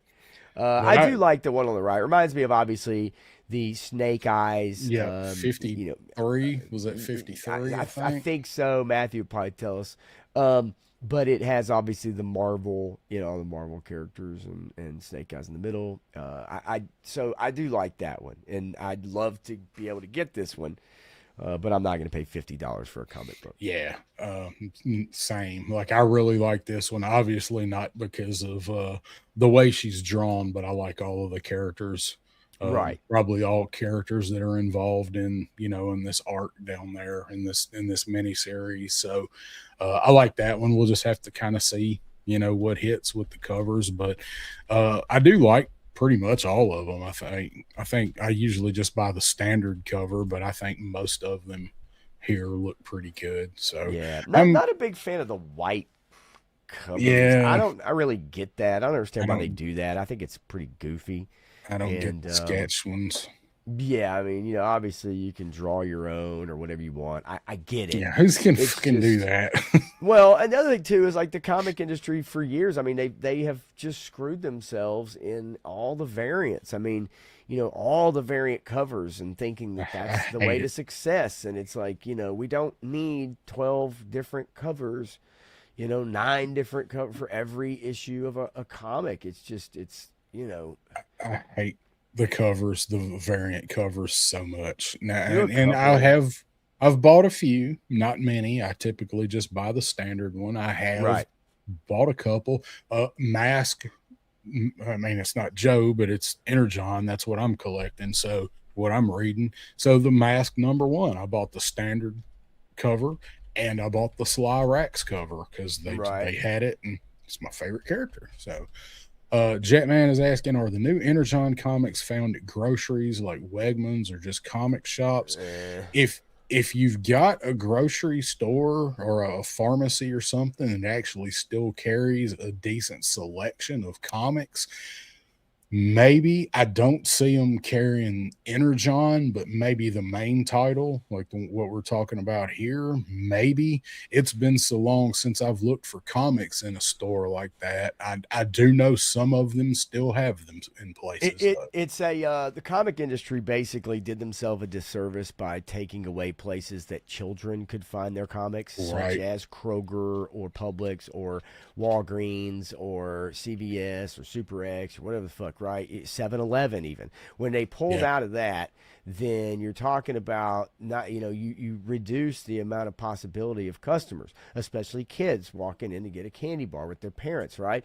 I have seen Yeah. recently, and I showed a picture of it last year, DC. I've seen Superman, Batman comics in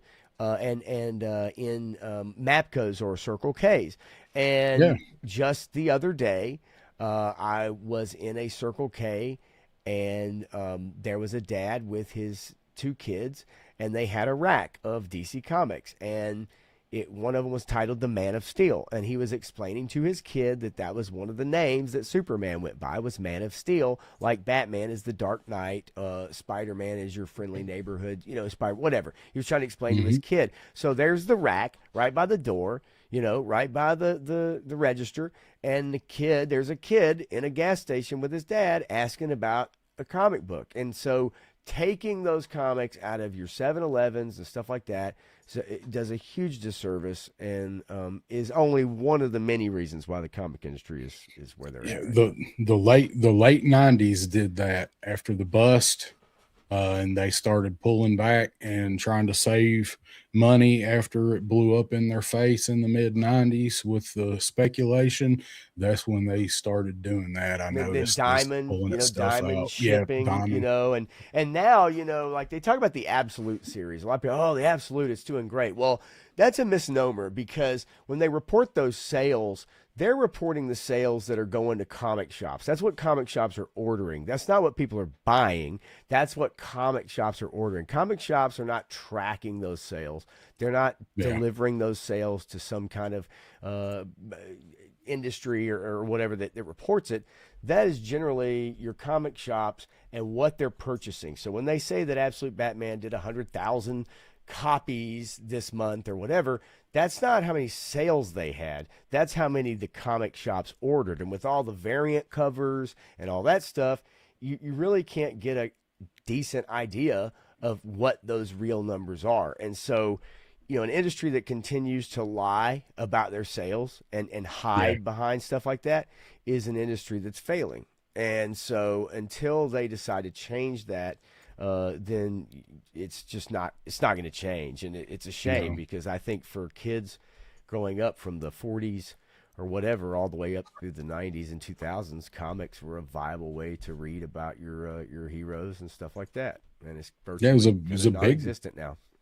Big part of being a kid, like Dave says, man. as a kid, I could ride my bicycle 3 blocks and get comics at the Magic Market. Now I get in my car and have to drive 30 minutes to get them. So Absolutely, because people cut out selling them. Say what's up to Viper Scouts. Slid in here.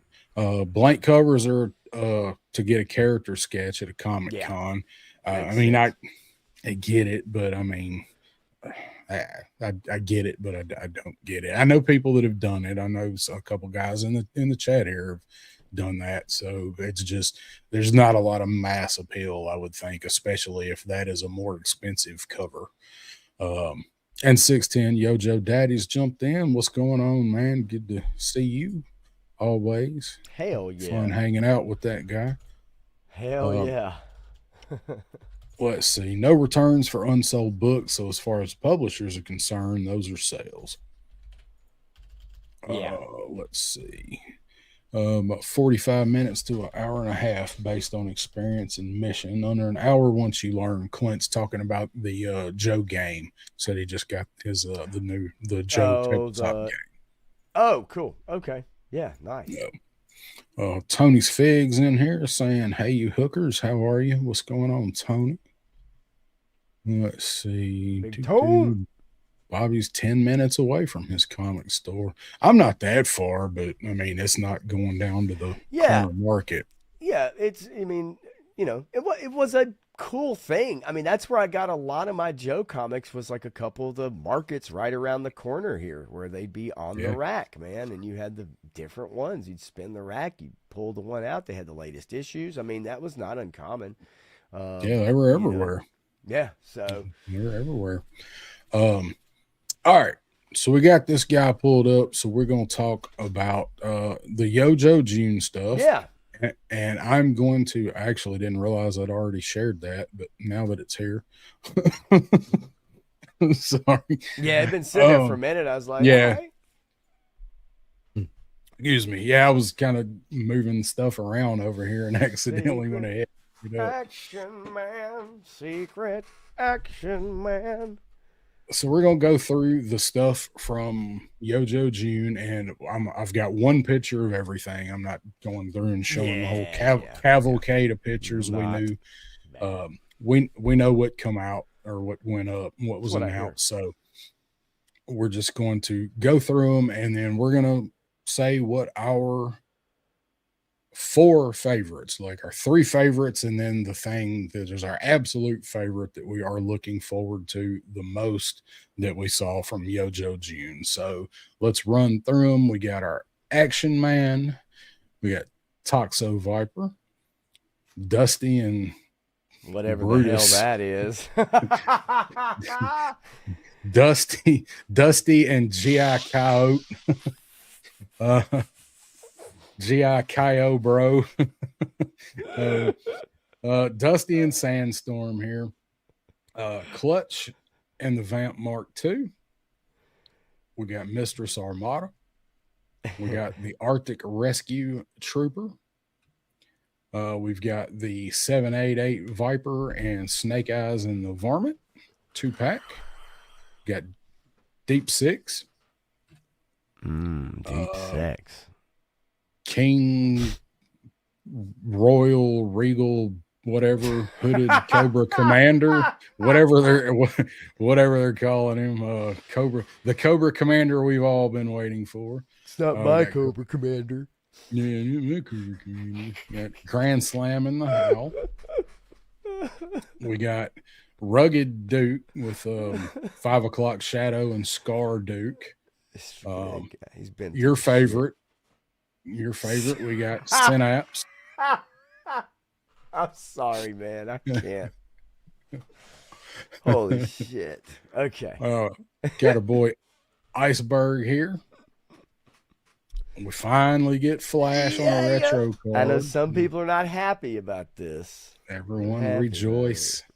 Rejoice in your Flash. Yes. Getting Flash and Grand Slam both in a week apart announced. Yep. So I love it. I love it, man. Then we get our retro card Valkyrie. We get our retro card Sunbow-esque Falcon. Here's our Laura Croft figure, our Laura Croft Tomb Raider that we just talked about. I like it. So I think this figure looks really good. Got our Triple T that has been long rumored with a new Sarge that we haven't seen yet. I'm sure somebody's seen it, but I haven't seen it. This one I thought was a little strange that they were throwing them all together because it's not going to sell. But I think they're doing it just to get it over with. This is going to be a $90 price point for. And considering that these two guys are strictly the 3 3/4 inch figures, is what I find so fascinating.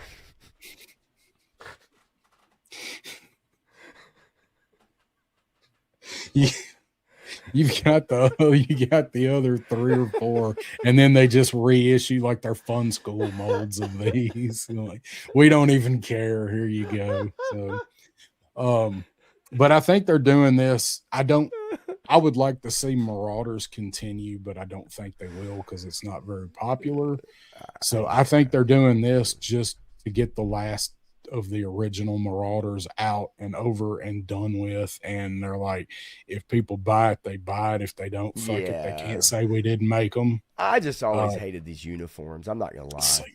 I like them. So I like the Marauders. So I think the colors are weird. I don't know. They work for me. I like them much better than Tiger Force. So sure. So we got those, and then we have Crimson Snake Armor. And those are everything that we saw that is a name reveal or gone up or going up for pre-order. Dookie, I did not put the Fluffies and Shipwreck and Deming in here. I probably should have, but I forgot to put them. Yeah, for San we can Diego count them. And yeah, I mean, we can count them, I guess. I mean, I just didn't get pictures. Weren't necessarily on my list as far as favorites, I guess, but I totally understand them. So we'll go back to the beginning here. Look through our comments in here. Shit ass syndrome, Synapse. I keep calling him Syndrome from The Incredibles. Thank you, Syndrome. No, we do have 36 people watching, so if you hadn't hit that, rock and roll, baby. Let's go. If you're watching on replay, thank you. Hit that like, and I appreciate it. I do have a few new subscribers, so thank you if you're new to the channel. This is the kind of silliness. Actually, it's not even silly tonight. Like this is pretty staying the course. It usually gets off track, but anyway, thanks everybody for watching. So, Yeah.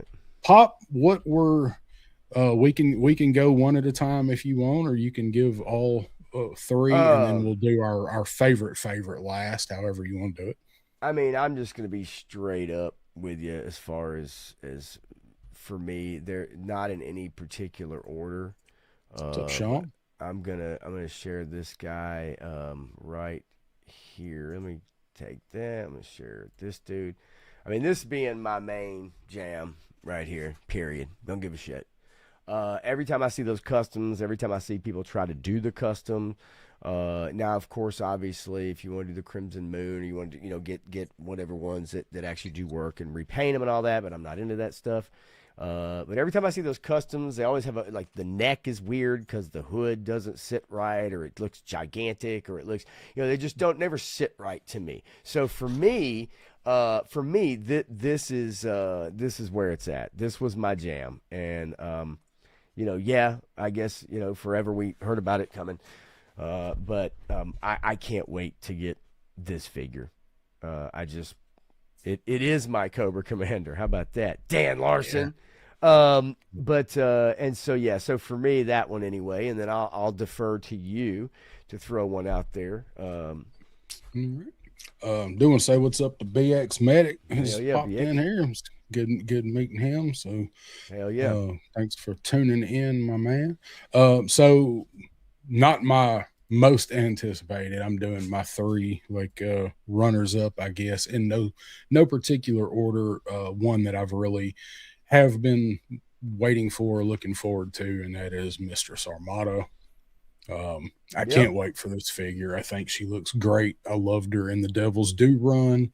I was hoping when found out that she was coming as a figure, I was hoping she would look this good.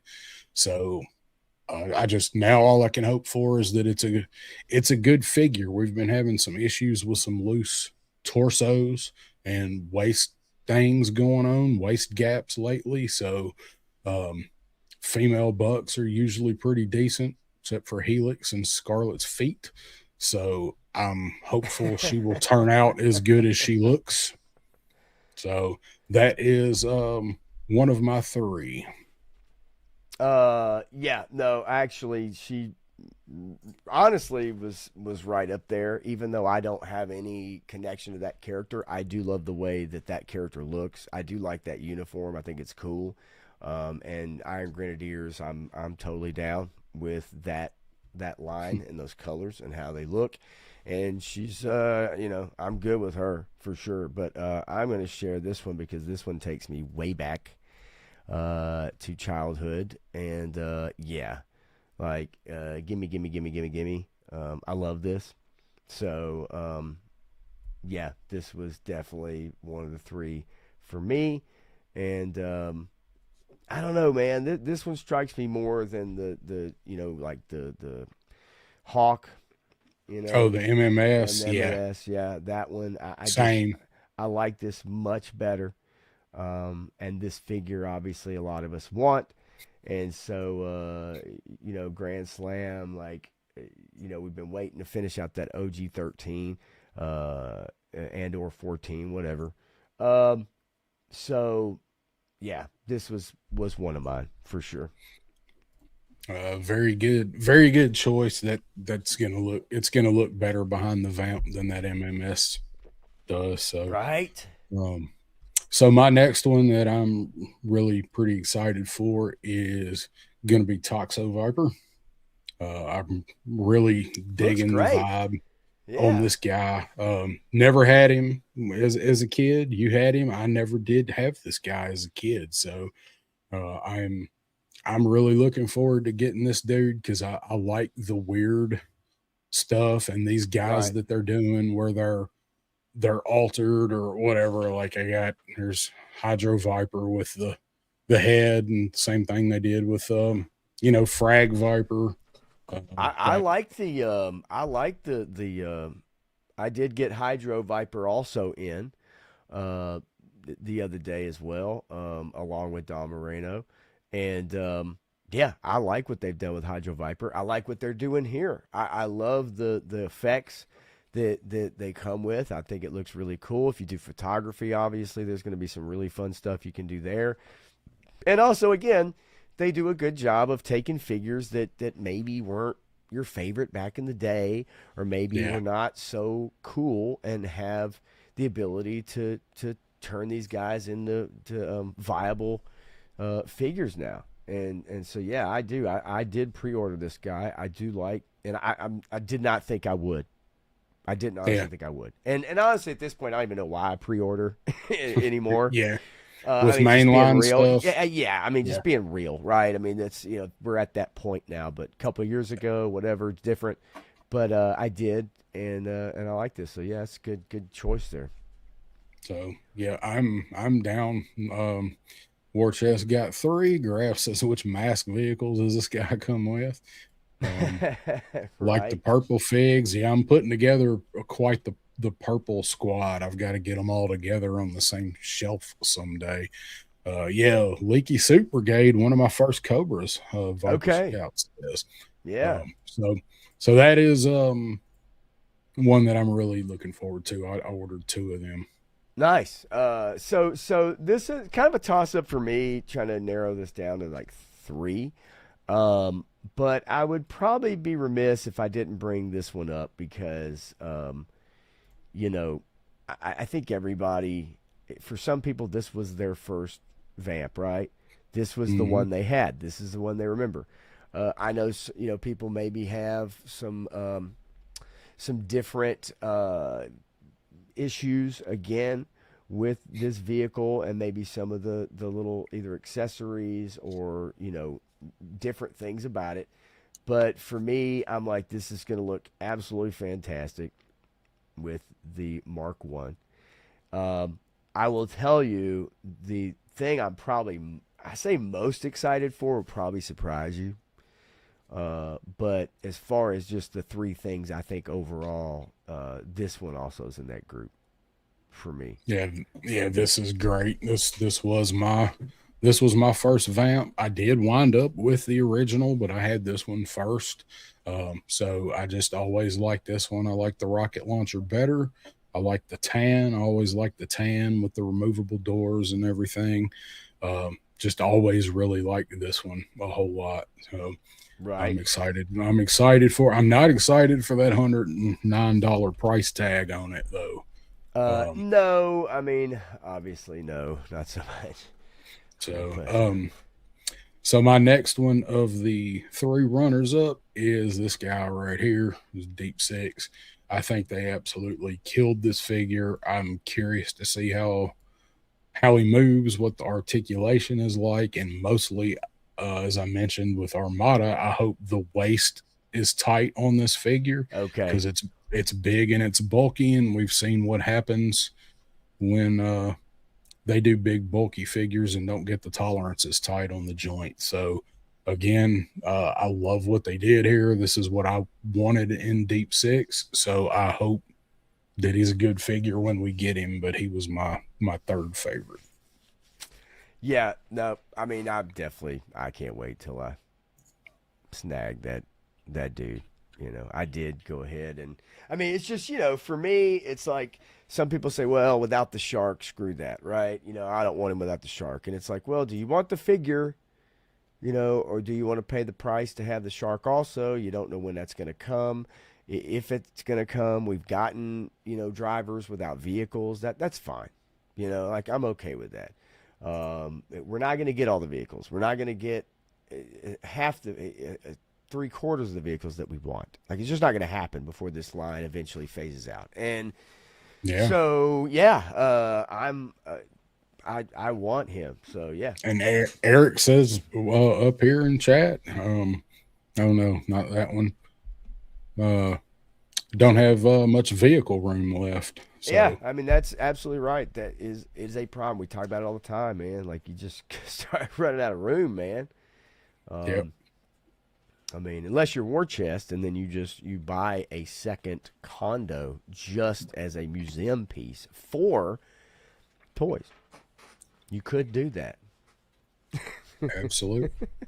Clint says, can't wait to get Arctic Deep Six with the ice fishing pole. That'll be the HasLab next year when they bring HasLabs back. It'll be the shark with Arctic Deep Six. All right, what was your number one? So this is probably going to surprise some people, in all honesty, but I think out of everything, kind of when I went back and looked, like there's something about this, man. This character was such a big part of my late teens and early 20s. While all of my friends were hanging out, playing poker and drinking card games, I was on the PlayStation 1, getting high as hell and diving into this game right here. So for me, I'm all about this shit. I ain't gonna lie. And the fact that it's gonna be in classified scale, are there statues? Are there other figures out there? Yes, right, of course. But for me, I'd like to have this. Like I'm about this. I get it with all whatever Triple T. I get it with different things that we've got coming. I didn't really care about the Triple T, to be honest with you. I just don't. And another Sergeant Slaughter. I just don't. Right? There's other things, but honestly, for this, this does it for me. I spent so much time with those first 3 games, and then even the newer ones. Those 3 games, loved this character. Such a big deal in the mid and late 90s, right? Mid 90s. So yeah, I'm cool. I'm really looking forward to this. I want this, and I think it's gonna look fantastic. I'm looking forward to it. I am surprised that was your number one, but it's a fine choice because I'm definitely going to be ordering this. So I figured you'd be surprised by that, but when I just kind of went through and really looked at everything, I'm starting to kind of really get super, I guess, choosy. Yeah. And thinking about different figures and different paints and repaints and stuff like that. And I just starting to kind of get out of favor with a lot of the stuff. And so, and you don't like the super wacky, sci-fi stuff. Nah. Like some of the stuff that I like, you're not into that stuff, and that's fine. Like, everything ain't for everybody. So, right. I'm excited for the Lara Croft. Graf says need her shooting up the new Velociraptors and right. Right.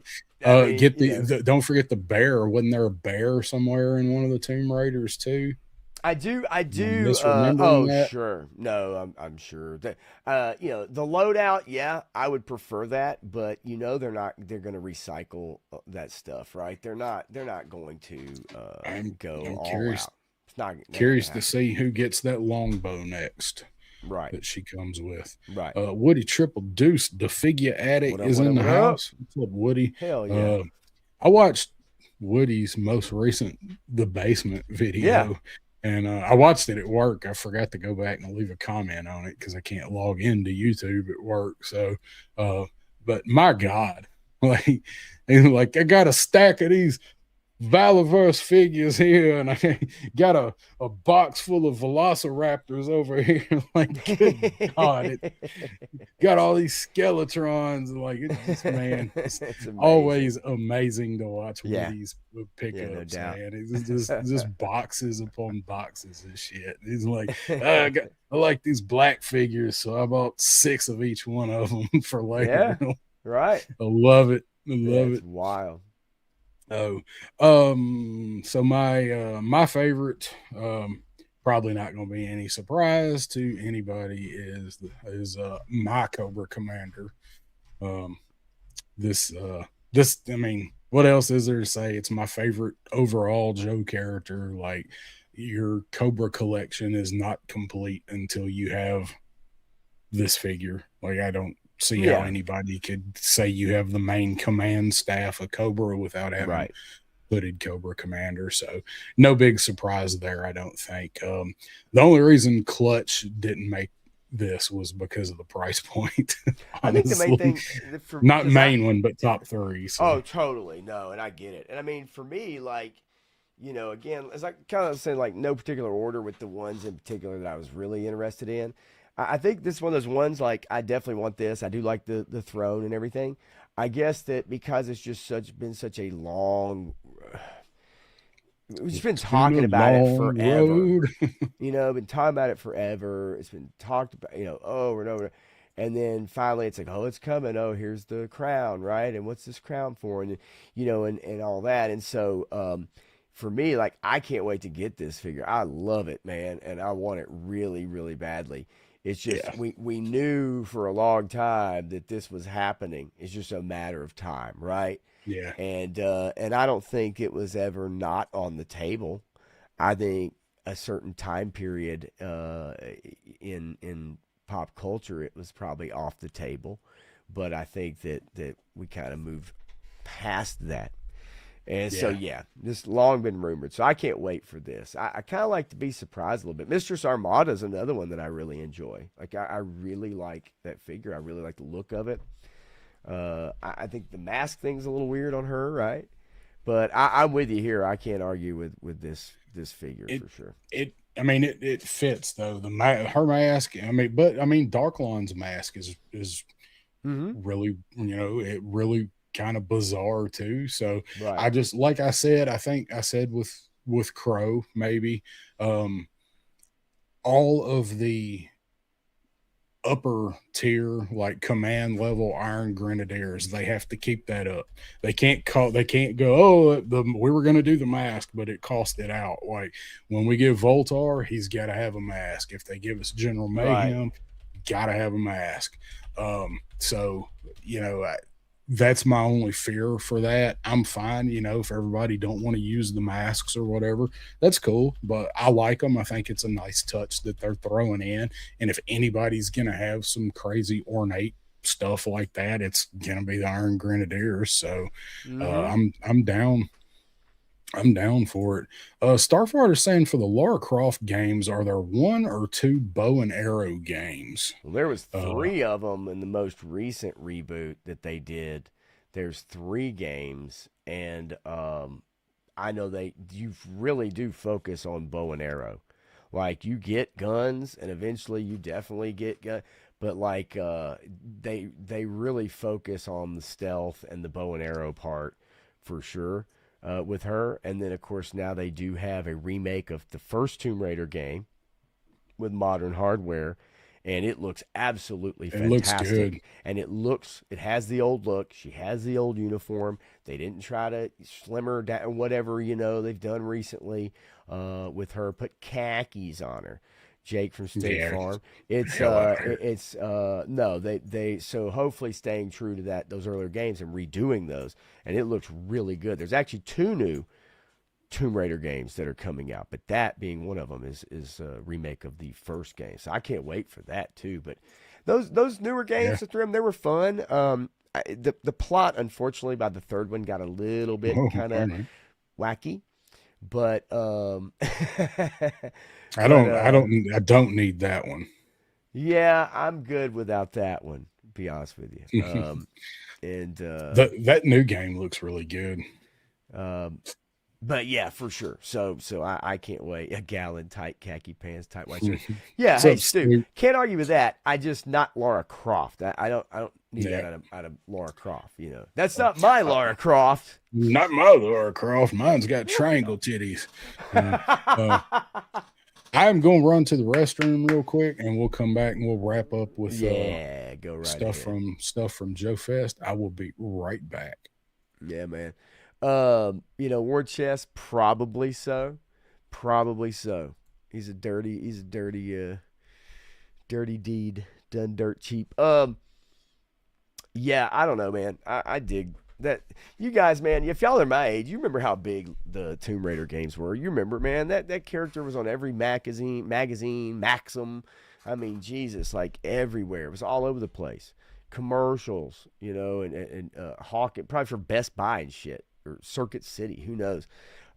So yeah, I don't know, man. I was a big fan of those games, and but I agree with War Chest. I think the loadout needs to be changed. I just wish they'd have done something special for that. I mean, it'd be like giving us an Indiana Jones figure and not giving him a whip. You know, I mean, it would be odd, just pistols. But as long as we get the dual pistols, you know, the axe, the climbing axes, right? That's from the newer games. That's kind of a newer part of those games, so I can see where they're going with that. But yes, dude, the Eidos games, man, they were fun. They were difficult. They were hard. They were a pain in the ass. I have downloaded those first 3 games. I have it, Anniversary Edition. You can switch the graphics between like updated and older graphics on the fly at the press of a button, but you can also change the controls. And I tried to play those games with the old controls all these years later, and nothing will frustrate you more than playing those games with the old controls. And nothing will make you feel stupid more. I was like, why can't I do this? And then I'm like, oh, that's right, I'm not 20 years old again, right? Let's see. I remember how big of a deal it was when Tomb Raider 2 come out. I mean, dude, like those games were massive, dude. And of course the conversation was like sex and video games, you know, and then you had the whole GTA when the 3D GTA game came out, right? Oh, yeah. GTA 3. And when that came out, you know, you remember all the news pieces and CBS Evening News and Nightly News. And that, I mean, it was nothing but, this is ruining our children. You know, I mean, that was a big freaking deal, man. These games are never going to look more realistic than this right now. I know, right? Holy cow. I mean, you'd never think it, right? Paul, have a good night, buddy. Yeah, Resident Evil, Stu, tank controls was a deal, right? And if you didn't like those tank controls, then it was really difficult for you to play. Yeah, like I said, on the cover of Maxim, dude. Yeah, you know, I had that issue. That's, you know, that's how big that freaking was. It was ridiculous. Yeah.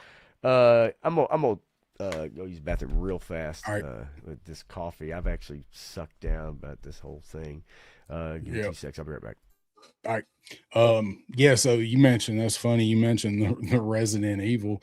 Do you remember when they re-released it? Because they still haven't, like they did a remake on Resident Evil a while back. Like that was the first remake they did back in, I think 2016, that it's been like 10 years since they did that remaster on it on PlayStation. But they re-released it another time before that, and it was trying to go back, and it was like the original game, or they released it alongside it. And you go back and you try to play that original game with those tank controls, because I love that game. I don't know how many times I beat that first original Resident Evil, but you go back and you tried to play it after you had a taste of, you know, modern games for, you know, 15, 20 years, whatever it was, and you go back and you try to play that Resident Evil 1 with those tank controls, and it's like, what is even going on here? I did finally, I made myself beat that game, but I only played it the one time. I'm like, I cannot do this anymore. How did I beat this game multiple times back in the day? But I guess it's just the way it all evolved. But man, that first Resident Evil, and I'm looking forward to they're doing Veronica.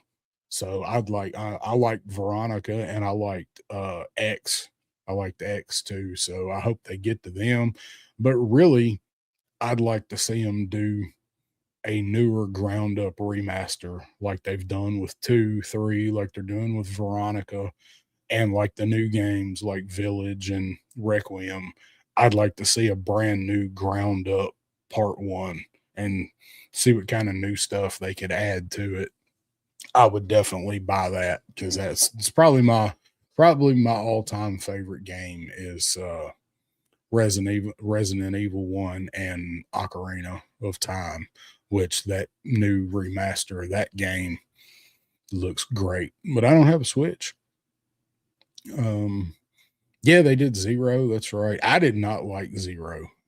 I definitely did not like freaking Zero back in the day. I hated that game. I liked Biohazard, like modern times for it being a new game. I liked Biohazard way more than I liked Zero back in the day. Is Ace gonna do an Angelina Jolie head sculpt for this figure? I don't. That'd be cool, man. I'd like to see it. I don't think he hasn't done any female figures yet, other than the Daisy. I think that's the first female that Ace has done. Yeah, this looks so good though. I can't wait. I have to have that though. I have to have it. Just no doubt about it. Dookie says, I was playing Resident Evil on staff duty one time in the Army, 2:30 a.m. There was a creature that dropped from the ceiling. 2 drops of pee came out, never played it since. Dude, yeah. God, man, I loved those games, man. I love those games so bad. So much fun, man. Yeah. There's dude. Yeah, so Ocarina of Time. That Ocarina, goddamn, that was such a good game. I've still got it on my 64. They're remaking, they're remaking some stuff. I'm gonna buy a 64 actually, and go back and grab some of those games. I'm gonna hook mine up whenever I finally get this other TV in the living room situated. I'm gonna hook my 64 up to it. And I'm with Graph injected into my veins. I thought about buying a Switch just so I could play it because I like that game so much. Jeremy Kimberlin in the house saying Zero was fun. Hope a 1 remake incorporates Zero as one big game. Yeah, they took place at the same time, so that would be that. I'd be okay with that. Play as 4 different characters in it, man. So, all right, let's see. Let's talk about let's do some quick JoeFest things. We're going to just like stuff we saw and any like pickups that we had or what our favorite thing that we saw was. So I'm going to start. Really quickly, let me say something before I forget because Johnny Reno messaged me and said that if anybody does want a sticker at all, hit him up on Facebook. I think he might have maybe posted something, but he was like, hey, if anybody wants a sticker, just, let him know. And so I was like, yeah, I'll make sure. And I didn't want to forget, but he said that he was going to put a post on his Facebook. He said, but nobody looks at it. So he said, he said, just message him on like Instagram maybe or something, if you want one from Johnny Reno. He said he's got stickers. So there you go. Okay, good deal. Yeah, I definitely want to get one, Johnny. So Jill Sandwich. All right. Barry. Where's Barry? Yeah, the Jill sandwich. You almost became a Jill sandwich. Yeah, Dookie, go on Instagram and you can find Johnny Reno on there. Cages Customs. Customs. Yeah. Cages _ Customs. I think there you it go. is. All right, so let's see. JoeFest pickups favorite thing. So I'm glad Jeremy's here because he's the only person I think I've showed this picture to. I didn't show you the picture of the ghost that I got at JoeFest, did I? No. I took a picture of a ghost while we were there. No, I don't think so. Interesting. Brandon R's here. What's going on, Brandon? Oh. So yeah, let me get this pulled up. So I thought it was crazy. Took a picture of this with this ghost. Oh wow, that's that's wow. And you're not scared at all. You actually look very comfortable. He was like Casper. Very, very comfortable there. That's fascinating, actually. What the hell? It's Force Lenny. Yeah, I'm like, what happened? This was just playing on the Lenny's dead. Because when he Okay, left okay. Hasbro, Right, it was okay, like he yeah. died. So Because I'm like, okay, what did I miss here? Like, I totally missed something. Like, what the hell? That's freaking awesome, dude. yeah, so that it's actually just my picture with Lenny, and I was like, make the dude on the left look like a ghost, and he come out looking like the Yeah. Star Wars Yeah, that's Force awesome. Ghost. Oh my god, that's awesome. So I saw a ghost too. Said his name was Zakanin. Yeah, no kidding. Um, Cool, fun guy though. But Zakanin was awesome. I'd never met him before. Zakanin was cool as shit. Over the shoulder gal, unimpressed. That was the lady at Boss Fight, and she was probably like, I'm in the background of all these pictures people are taking with Lenny and Corey. I'm tired of this shit. I remember taking pictures, man, and every now and then she'd kind of look up as I was taking them, and I think it was Chad was asking me to send him some pictures of their setup. And so I was taking some pictures, and she was kind of there, kind of looking like, hello. It's like, I kind of don't really want you in these, but like, I'm also not gonna be an asshole. It's like kind of weird. That was funny. But I wanted to send this to him because I did. It was like I did this way later, and I'd sent this or posted this on something Kimberlin posted, and I made this, but I did tell him, I'm like, man, I'm so glad to see that you're still alive. And he just cracked up. So it was funny. He was fun, man. It was a good time meeting him and talking to him. He brought Emily up, but he didn't really say much. Like, it wasn't like good nor bad. Like he seemed to enjoy working with Emily.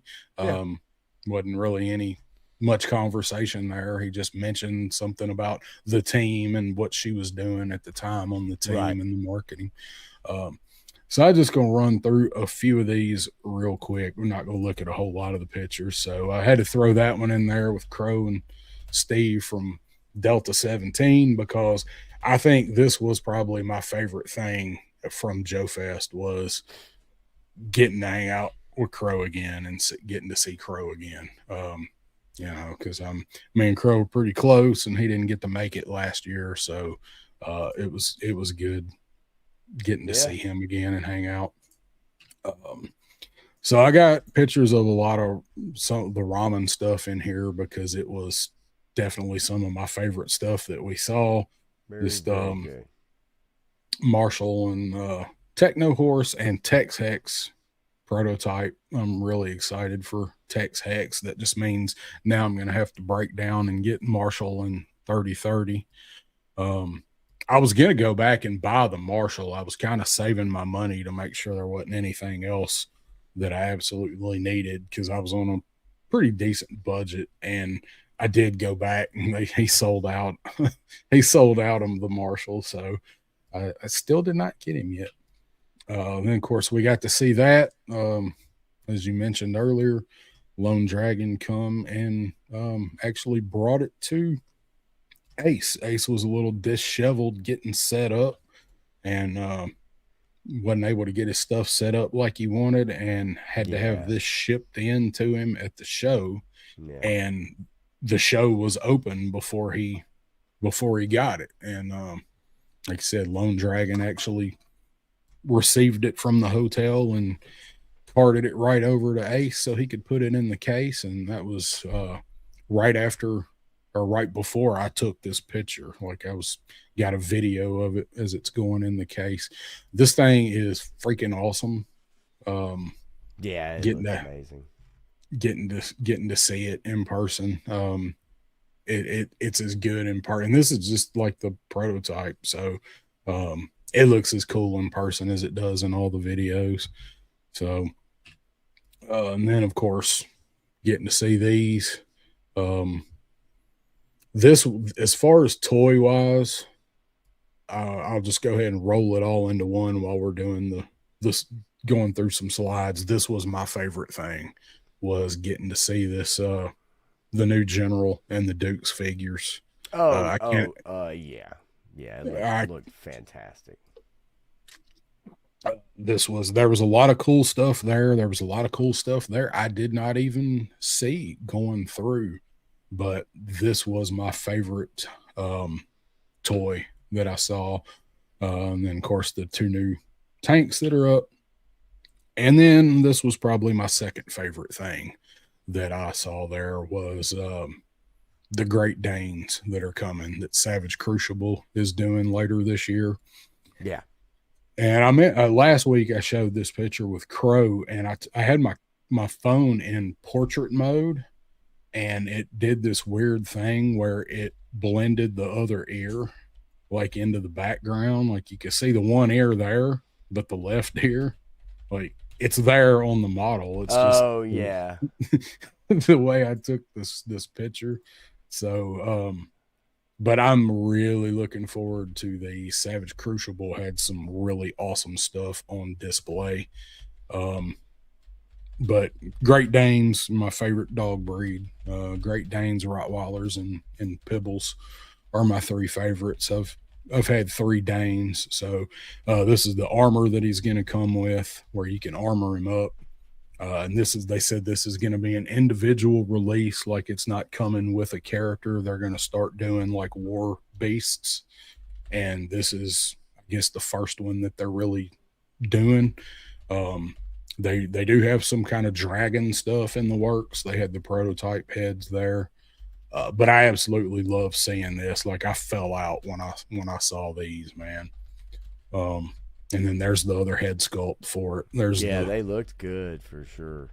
The bad boy face. So, let's see some comments. Crow had a wild ride getting there. Yeah, I woke up to a message when we got up Friday morning. I woke up to a bunch of messages from Crow, like devastated because he wasn't gonna get to come because they fucked his flight up, and that devastated me. And I was like, what? First thing I see when I wake up and look at my phone, because you actually beat me waking up. I slept through my first alarm, and you were like, "Wake up, wake up!" at the door. How. I really don't. But yeah, man. So anyway, yeah, Crow had a crazy ride getting there. Yeah, Stu, that was kind of what I focused on with most of my pictures, was just dude, for real. I've like, most people are gonna see all these pictures of all this stuff. It's like the pictures I want are the people that I'm hanging out with. That's really the stuff that I wanted to focus on the most. So yeah, I'm with you there. And Starfighter saying, I feel ripped off. I bought the first version of the General Lee. Now they go ahead and make it better. Yeah, all right. Just kidding. However, I may get it as well. That's kind of a running joke with Ace. People were giving him shit about doing a 2.0 of the Vans and saying they felt ripped off. Felt like he was ripping people off because he turned around and made a better version of it. And everybody's like, he just improved it. Like, it's you didn't get ripped off. Everybody's still happy with the original Vans. Right. So here, got these, of course, Club Talkin. Had to get a couple down by the pool. Yeah. And right. Club Talkin and the Cobra News Now crew. And of course, we have Snake Eater over here, which is Crow's custom that he made and brought to show off and really just to put out with the Cobra News guys. And I got not one, but 2 different versions of Grand Moff Club Tarkin gifted to me. And this is the one that Stanley made. Yeah. The 2 floaties with the pink flamingo and the lei on there. Absolutely. Yeah, great. Love that. I'm a big pink flamingo fan. Not the John Waters movie. And this is the one that Daredevil Dave made with the cowboy hat, and again the floaty. You got the rainbow fruit salad, the rainbow belt buckle, and he made a little serving droid with like suntan lotion Yeah, it's pretty and cool. snacks and shit. Yeah, it's So good. I've got these in the living room on the Fortnite boat. The two Oh, nice. Grand Moff Club Tarkins are sailing the seas. So Right. Shark Eyes joining us saying, What's up, fellas, Shark? is this the smoking area? This is the smoking area. Right. Brandon So saying sharp. Crow and other Canadians next time rent a Yukon or Suburban. So he did think about driving, but he didn't want to go back and forth across the border. And he really just didn't want to sit and drive, but he was originally gonna drive and just was like, I don't want to go through the border.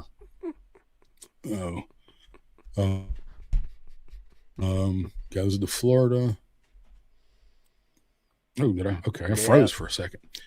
Yeah, they were all well, you were gone. Yeah, I had them yeah. out Saturday. Warchest had left. I guess I think by then wanted to get back home. So yeah. yep. So did have them out, did get some pictures with these guys. And that's it. Like I had to throw my pictures of Club Tarkin, and there's the new sticker down there at the bottom. Dick King was chilling, holding the stickers down. Pretty creative though with the pool floaties and stuff. It was great. It really was. So yeah, very creative. That was super cool. What was your favorite thing that you saw or favorite thing that you picked up while you were down, even if it wasn't something you picked up? Like favorite. I mean,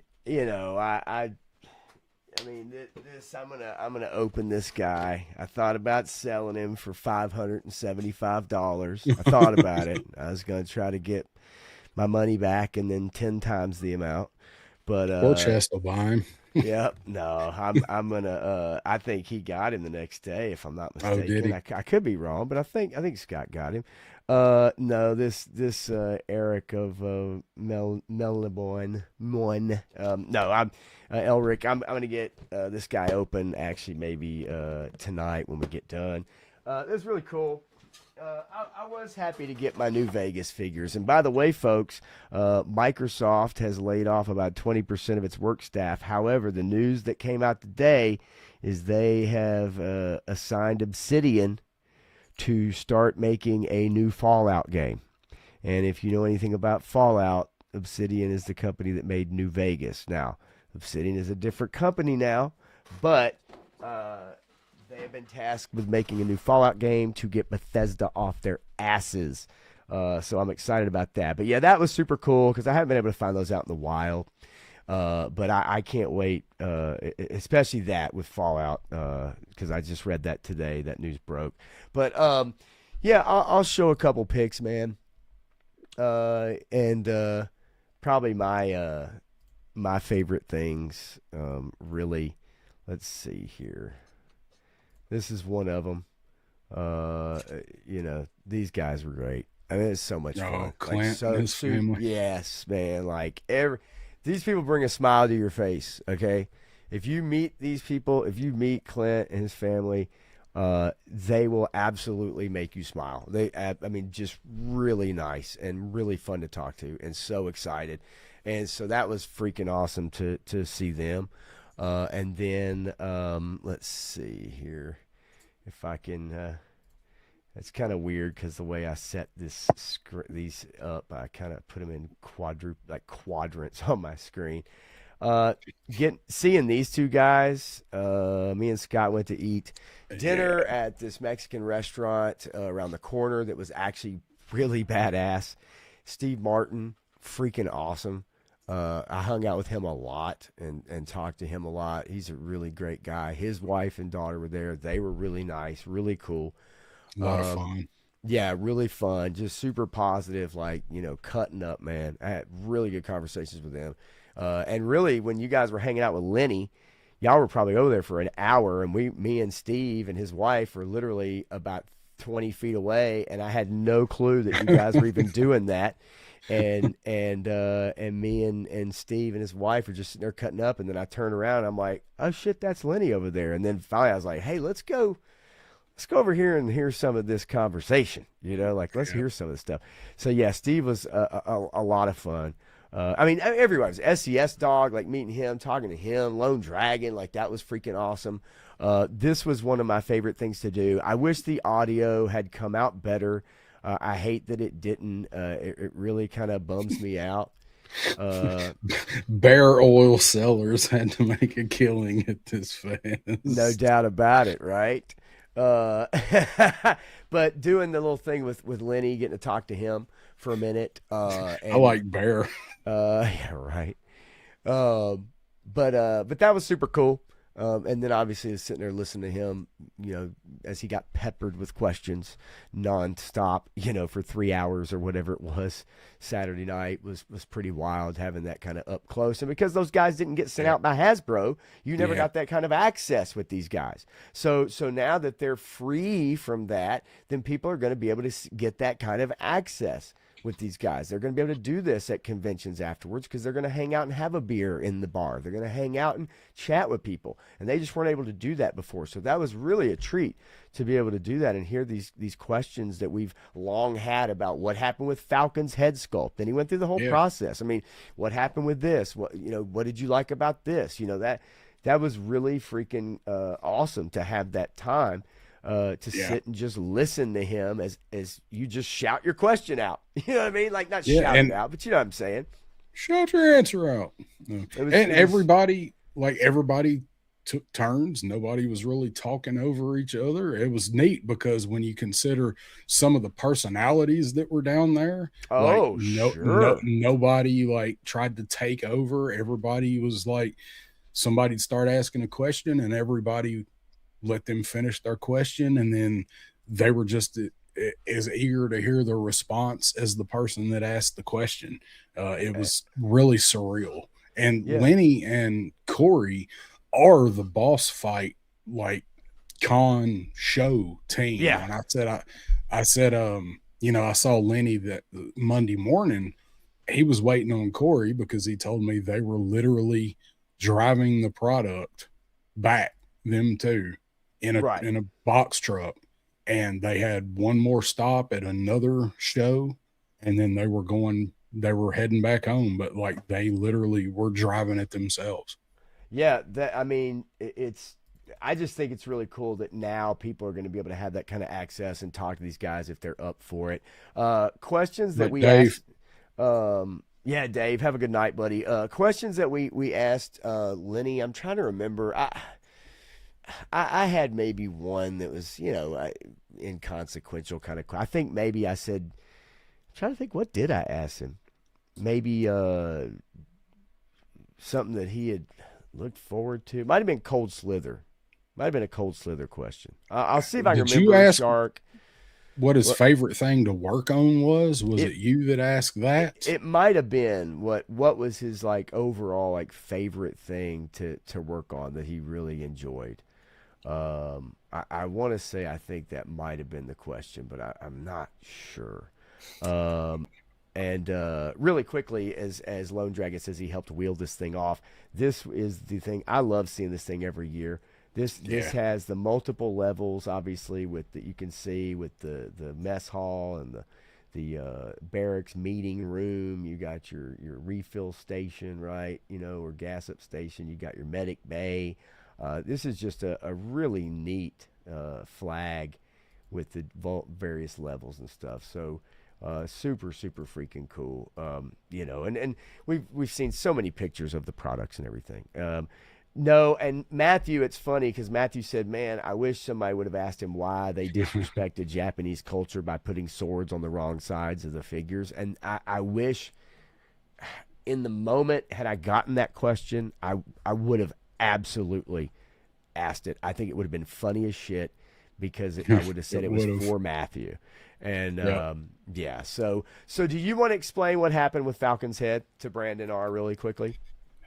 He just said that there was a time crunch and the process that it went through between them turning in the design and the different people that it had to go through. And when they got it back from the factory, the samples back, they were running out of time and they wanted to change it. Trying to do dimples on him too, so it made it sink in.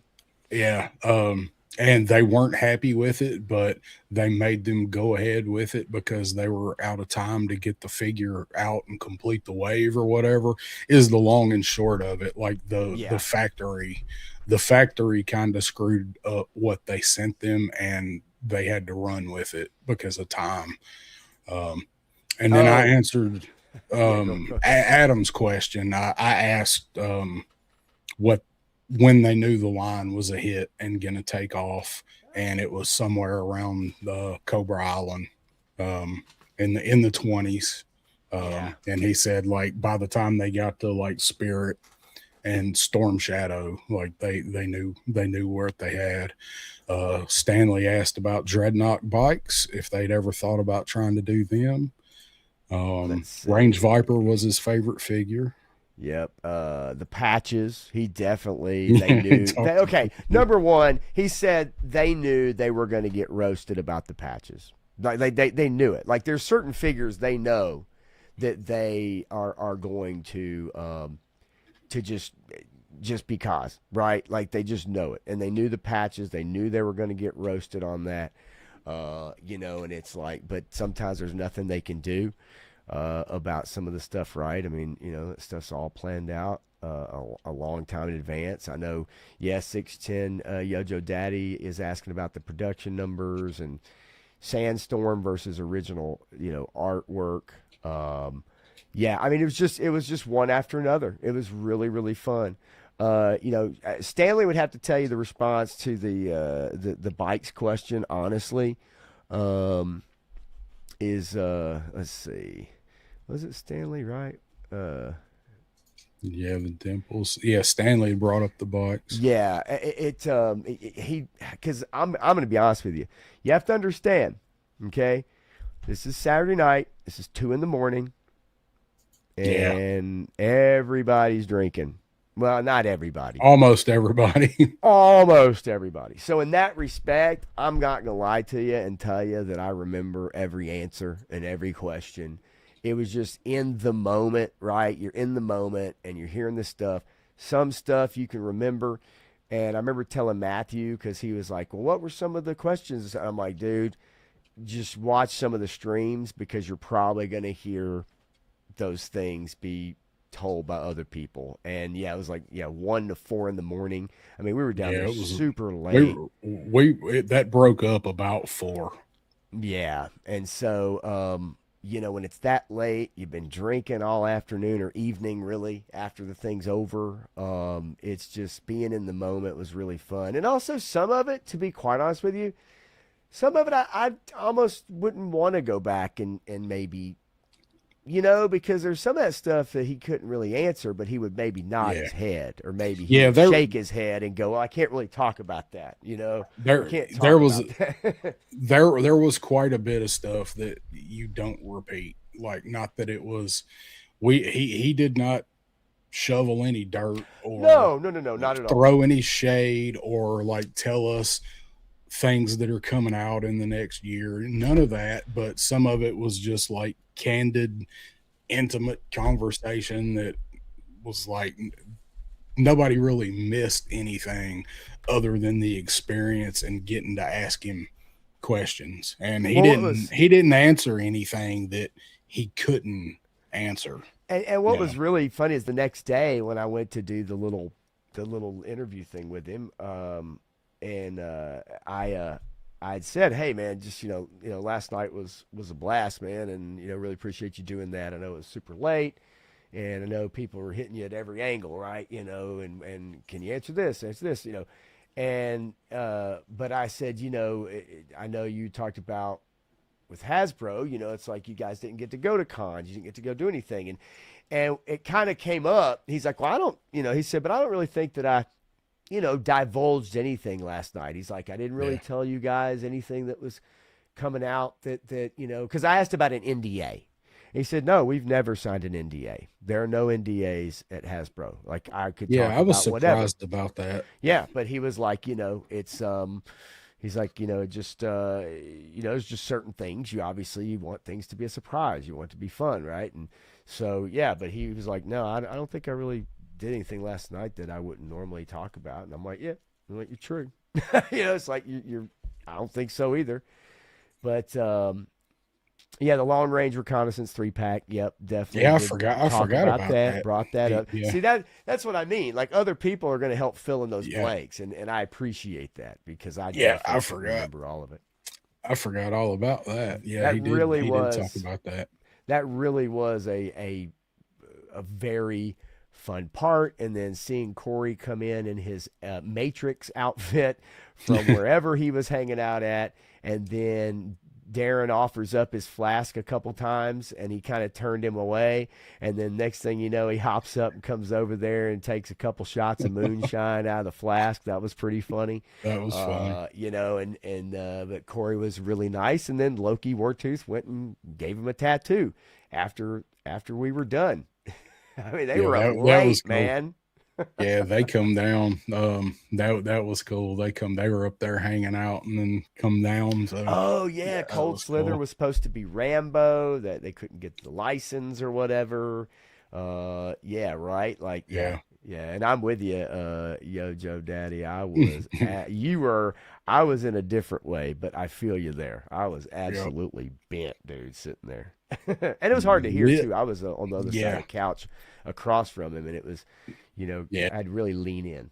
But Yeah, that was because fun. A lot of fun. we were in a circle, and Pop and I and Punk and Tony, Debo, Stanley. A lot of the time, we were like across from him in that circle where Yeah. the couch that we were all on. So it was, because we're talking down there, but upstairs you still have the roar of everybody kicking it upstairs. There's still tables around the corner of the stairs full of people. So it was kind of hard to hear. So if you weren't the one asking your question, you might not have heard all of the answers also. So Right.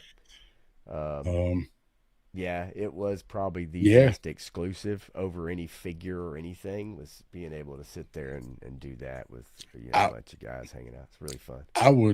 I'd agree with that. I was gonna say, so did you have a no, not that one. That's not what I was gonna say.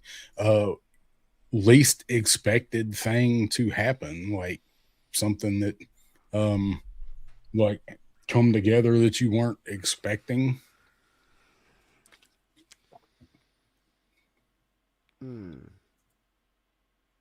Least expected thing that kind of came together. There was a lot of least expecteds on this trip. Trying to think. I mean, I tell you, one thing I wish I'd have done was go to the Jim birthday party and sing karaoke, because I would have had a blast doing that. And Lone Dragon told me about it, and I absolutely just completely spaced on it. I wish I'd have done that, because I think that would have been fun. Trying to think. Least expected. I don't know, unless you jog my memory. I mean, I know there were people I didn't maybe expect to be there that Yeah. I got to run into. That was fun. As far as being down there, I didn't think there'd be that many people at Club Tarkin. It absolutely was freaking packed. I mean, everybody was down there. Not hanging out. everybody swim, but damn, everybody no, come not down everybody there for a swam, while. and I didn't expect people to jump in and swim. Like everybody. I honestly, I did bring my trunks, but I didn't really feel like really swimming, honestly. But cold. wanted to come down and hang. I guess the least expected thing for me was to have my parents call me out for smoking in a smoking area. That was least expected. I did not know that was going to happen. That was a lot of fucking fun. That was In an mid-conversation, unexpected as thing. we're laughing and cutting up, that was Yeah, least that was pretty expected for me. random. But other than that, I don't know. You fire off a couple things, and I'll tell you if something jogs my memory. Well, mine. So I kind of answered it last week with Crow, my answers haven't changed. My least expected thing was that extended conversation and time with Lenny, because that, like, I was just looking forward to meeting the guy and telling him I liked his work, and couldn't wait to see what they do together at Boss Fight. I'd have never imagined I'd have gotten to hear stories and stuff. So that was my least expected. And then I had least expected and then best. And then best, there were a lot of awesome memories this year, but my best was seeing Crow come around that corner when he finally made it, at like 1 o'clock in the morning, when he finally was able to get there, and like, oh shit, like it actually happened. There he is. So those were my two, was least expected and favorite.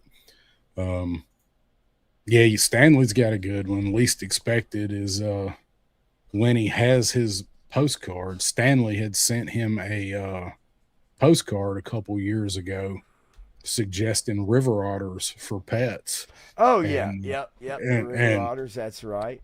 And he asked Lenny. Anybody. Asked Lenny about it, and he was like, that was you. He's like, yeah. He's like, and he told Stanley, he's like, yeah, I kept it. It was on my desk, and it was in my stuff that I took when I left there. And he said it was in his home office now. He's got it up in his home office. Nice. So that was pretty freaking awesome. Yeah, that's great. Yeah, just stuff like that's fun. I was gonna say, I mean, I think a lot of stuff I expected that we really, had a great time, and I think a lot of stuff really, honestly, was expected for me that we did. That nothing caught me crazy off guard, and it was a really good time. I had so much fun, really, just meeting everybody, and as Tony says, I was golf ready, man. I had on the pink. That was it not Nicholas, the Salmon shirt, and pink Greg shirt. Norman or something, yeah, I think maybe it's a Nicholas shirt, but anyway, I was ready for golf, man. I'd love to have gone. I need to try to get out to Arizona and play a couple rounds with Tony out there sometime. The warm weather would probably do wonder for my hips. But it came together, man. It came together. It was a lot of fun, and I tell anybody, anybody that I've heard that either kind of, talks bad about it or doesn't like it, or the people or whatever, I would tell them that I enjoy it. I think it's a good time, and I hate that people either have gone and didn't have a good time, or I hate that they don't care for maybe the people that go to it. But I have a blast, man. Fucking bartender. You know what I mean? Like, I like talking to people. I like hanging out. I like drinking. I like moving around and shaking and moving and hearing different experiences and all that stuff. That's fun to me. And there's Todd. What's up, Todd? What's up, Todd? So yeah, like, that really is the part for me that is the best part. I'm not the hardcore toy collector, so people is the reason I go. The toys, man, I can go to another con and get those toys also, right? Yeah. But for me, Sean, he doesn't work. He retired, Shark. He the guy that had been there for years was he was gone. He retired, so he was not there this year. The guy from the last couple years that I remember. So yeah, he retired, because I was looking for him, and it would have been a lot smoother had he been there. Trust me on that, because it was a little rough at the bar. Ryan was there. Ryan was there, but the older guy, the older white dude, bartender, he did retire. He was gone. He was cool. But it's great, man. It's great. Good time. Good freaking time. Just like this stream. Well, which we still have 29 folks watching, so appreciate it. Yeah. We are getting ready to wrap it up, though, because I got to go get my ass in bed 4:30. Yeah, man. Early. Let's do it. But I appreciate everybody hanging out and listening to tonight. We'll see. We got SDCC coming up in a couple weeks, so maybe there'll be some surprises. Don't forget about Shipwreck and the Fatal Fluffies that I forgot to put in the slideshow tonight. What you got coming up over on the Pop Blender channel? Pop Blender. Sorry,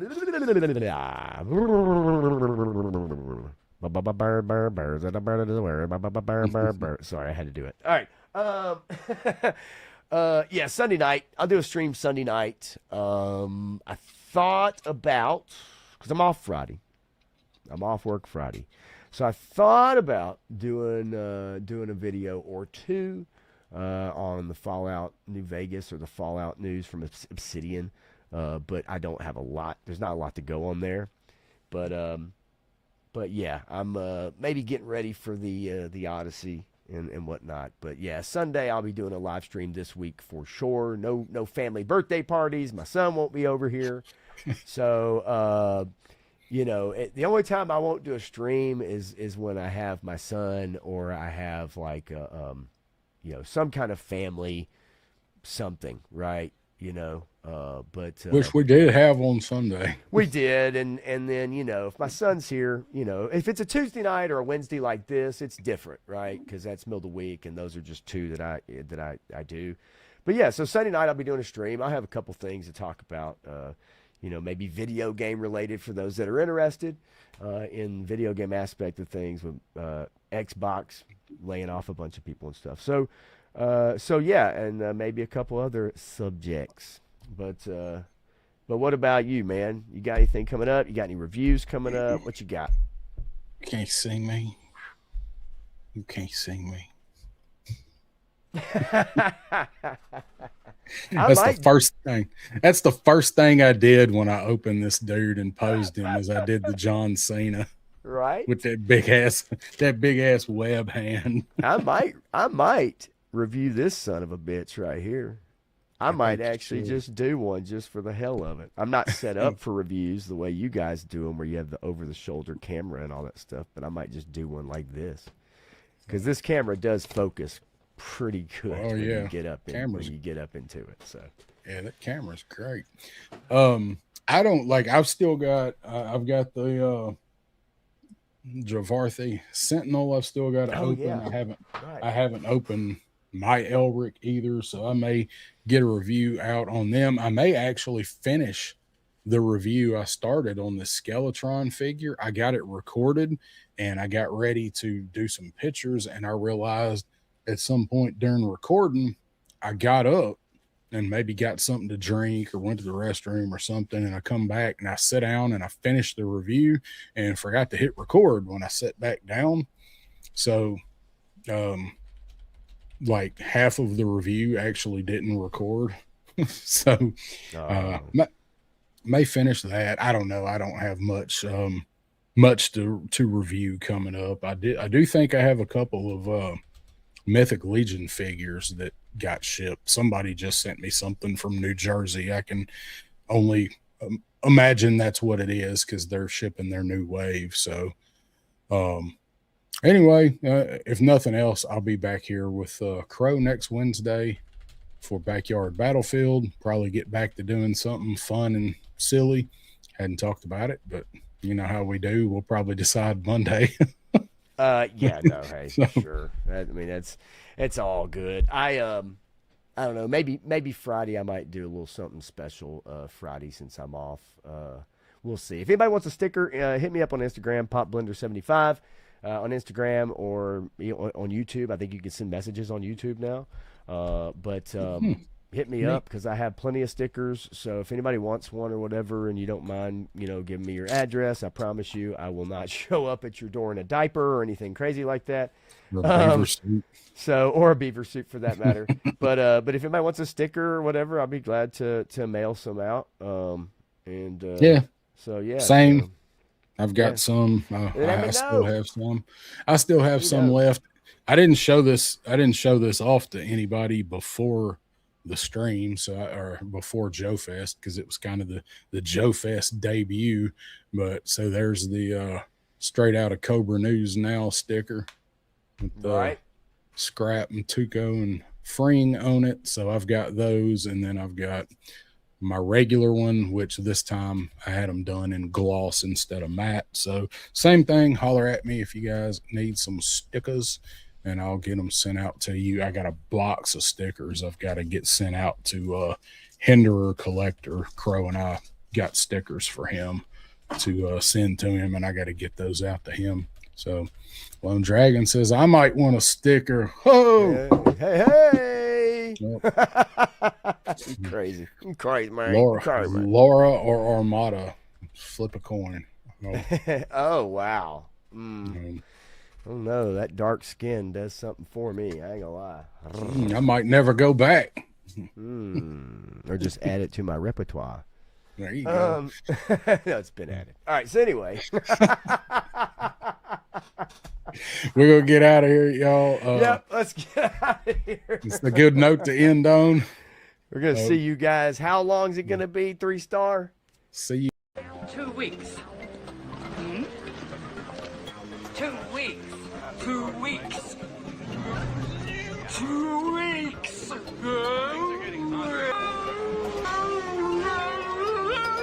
Get ready for a surprise.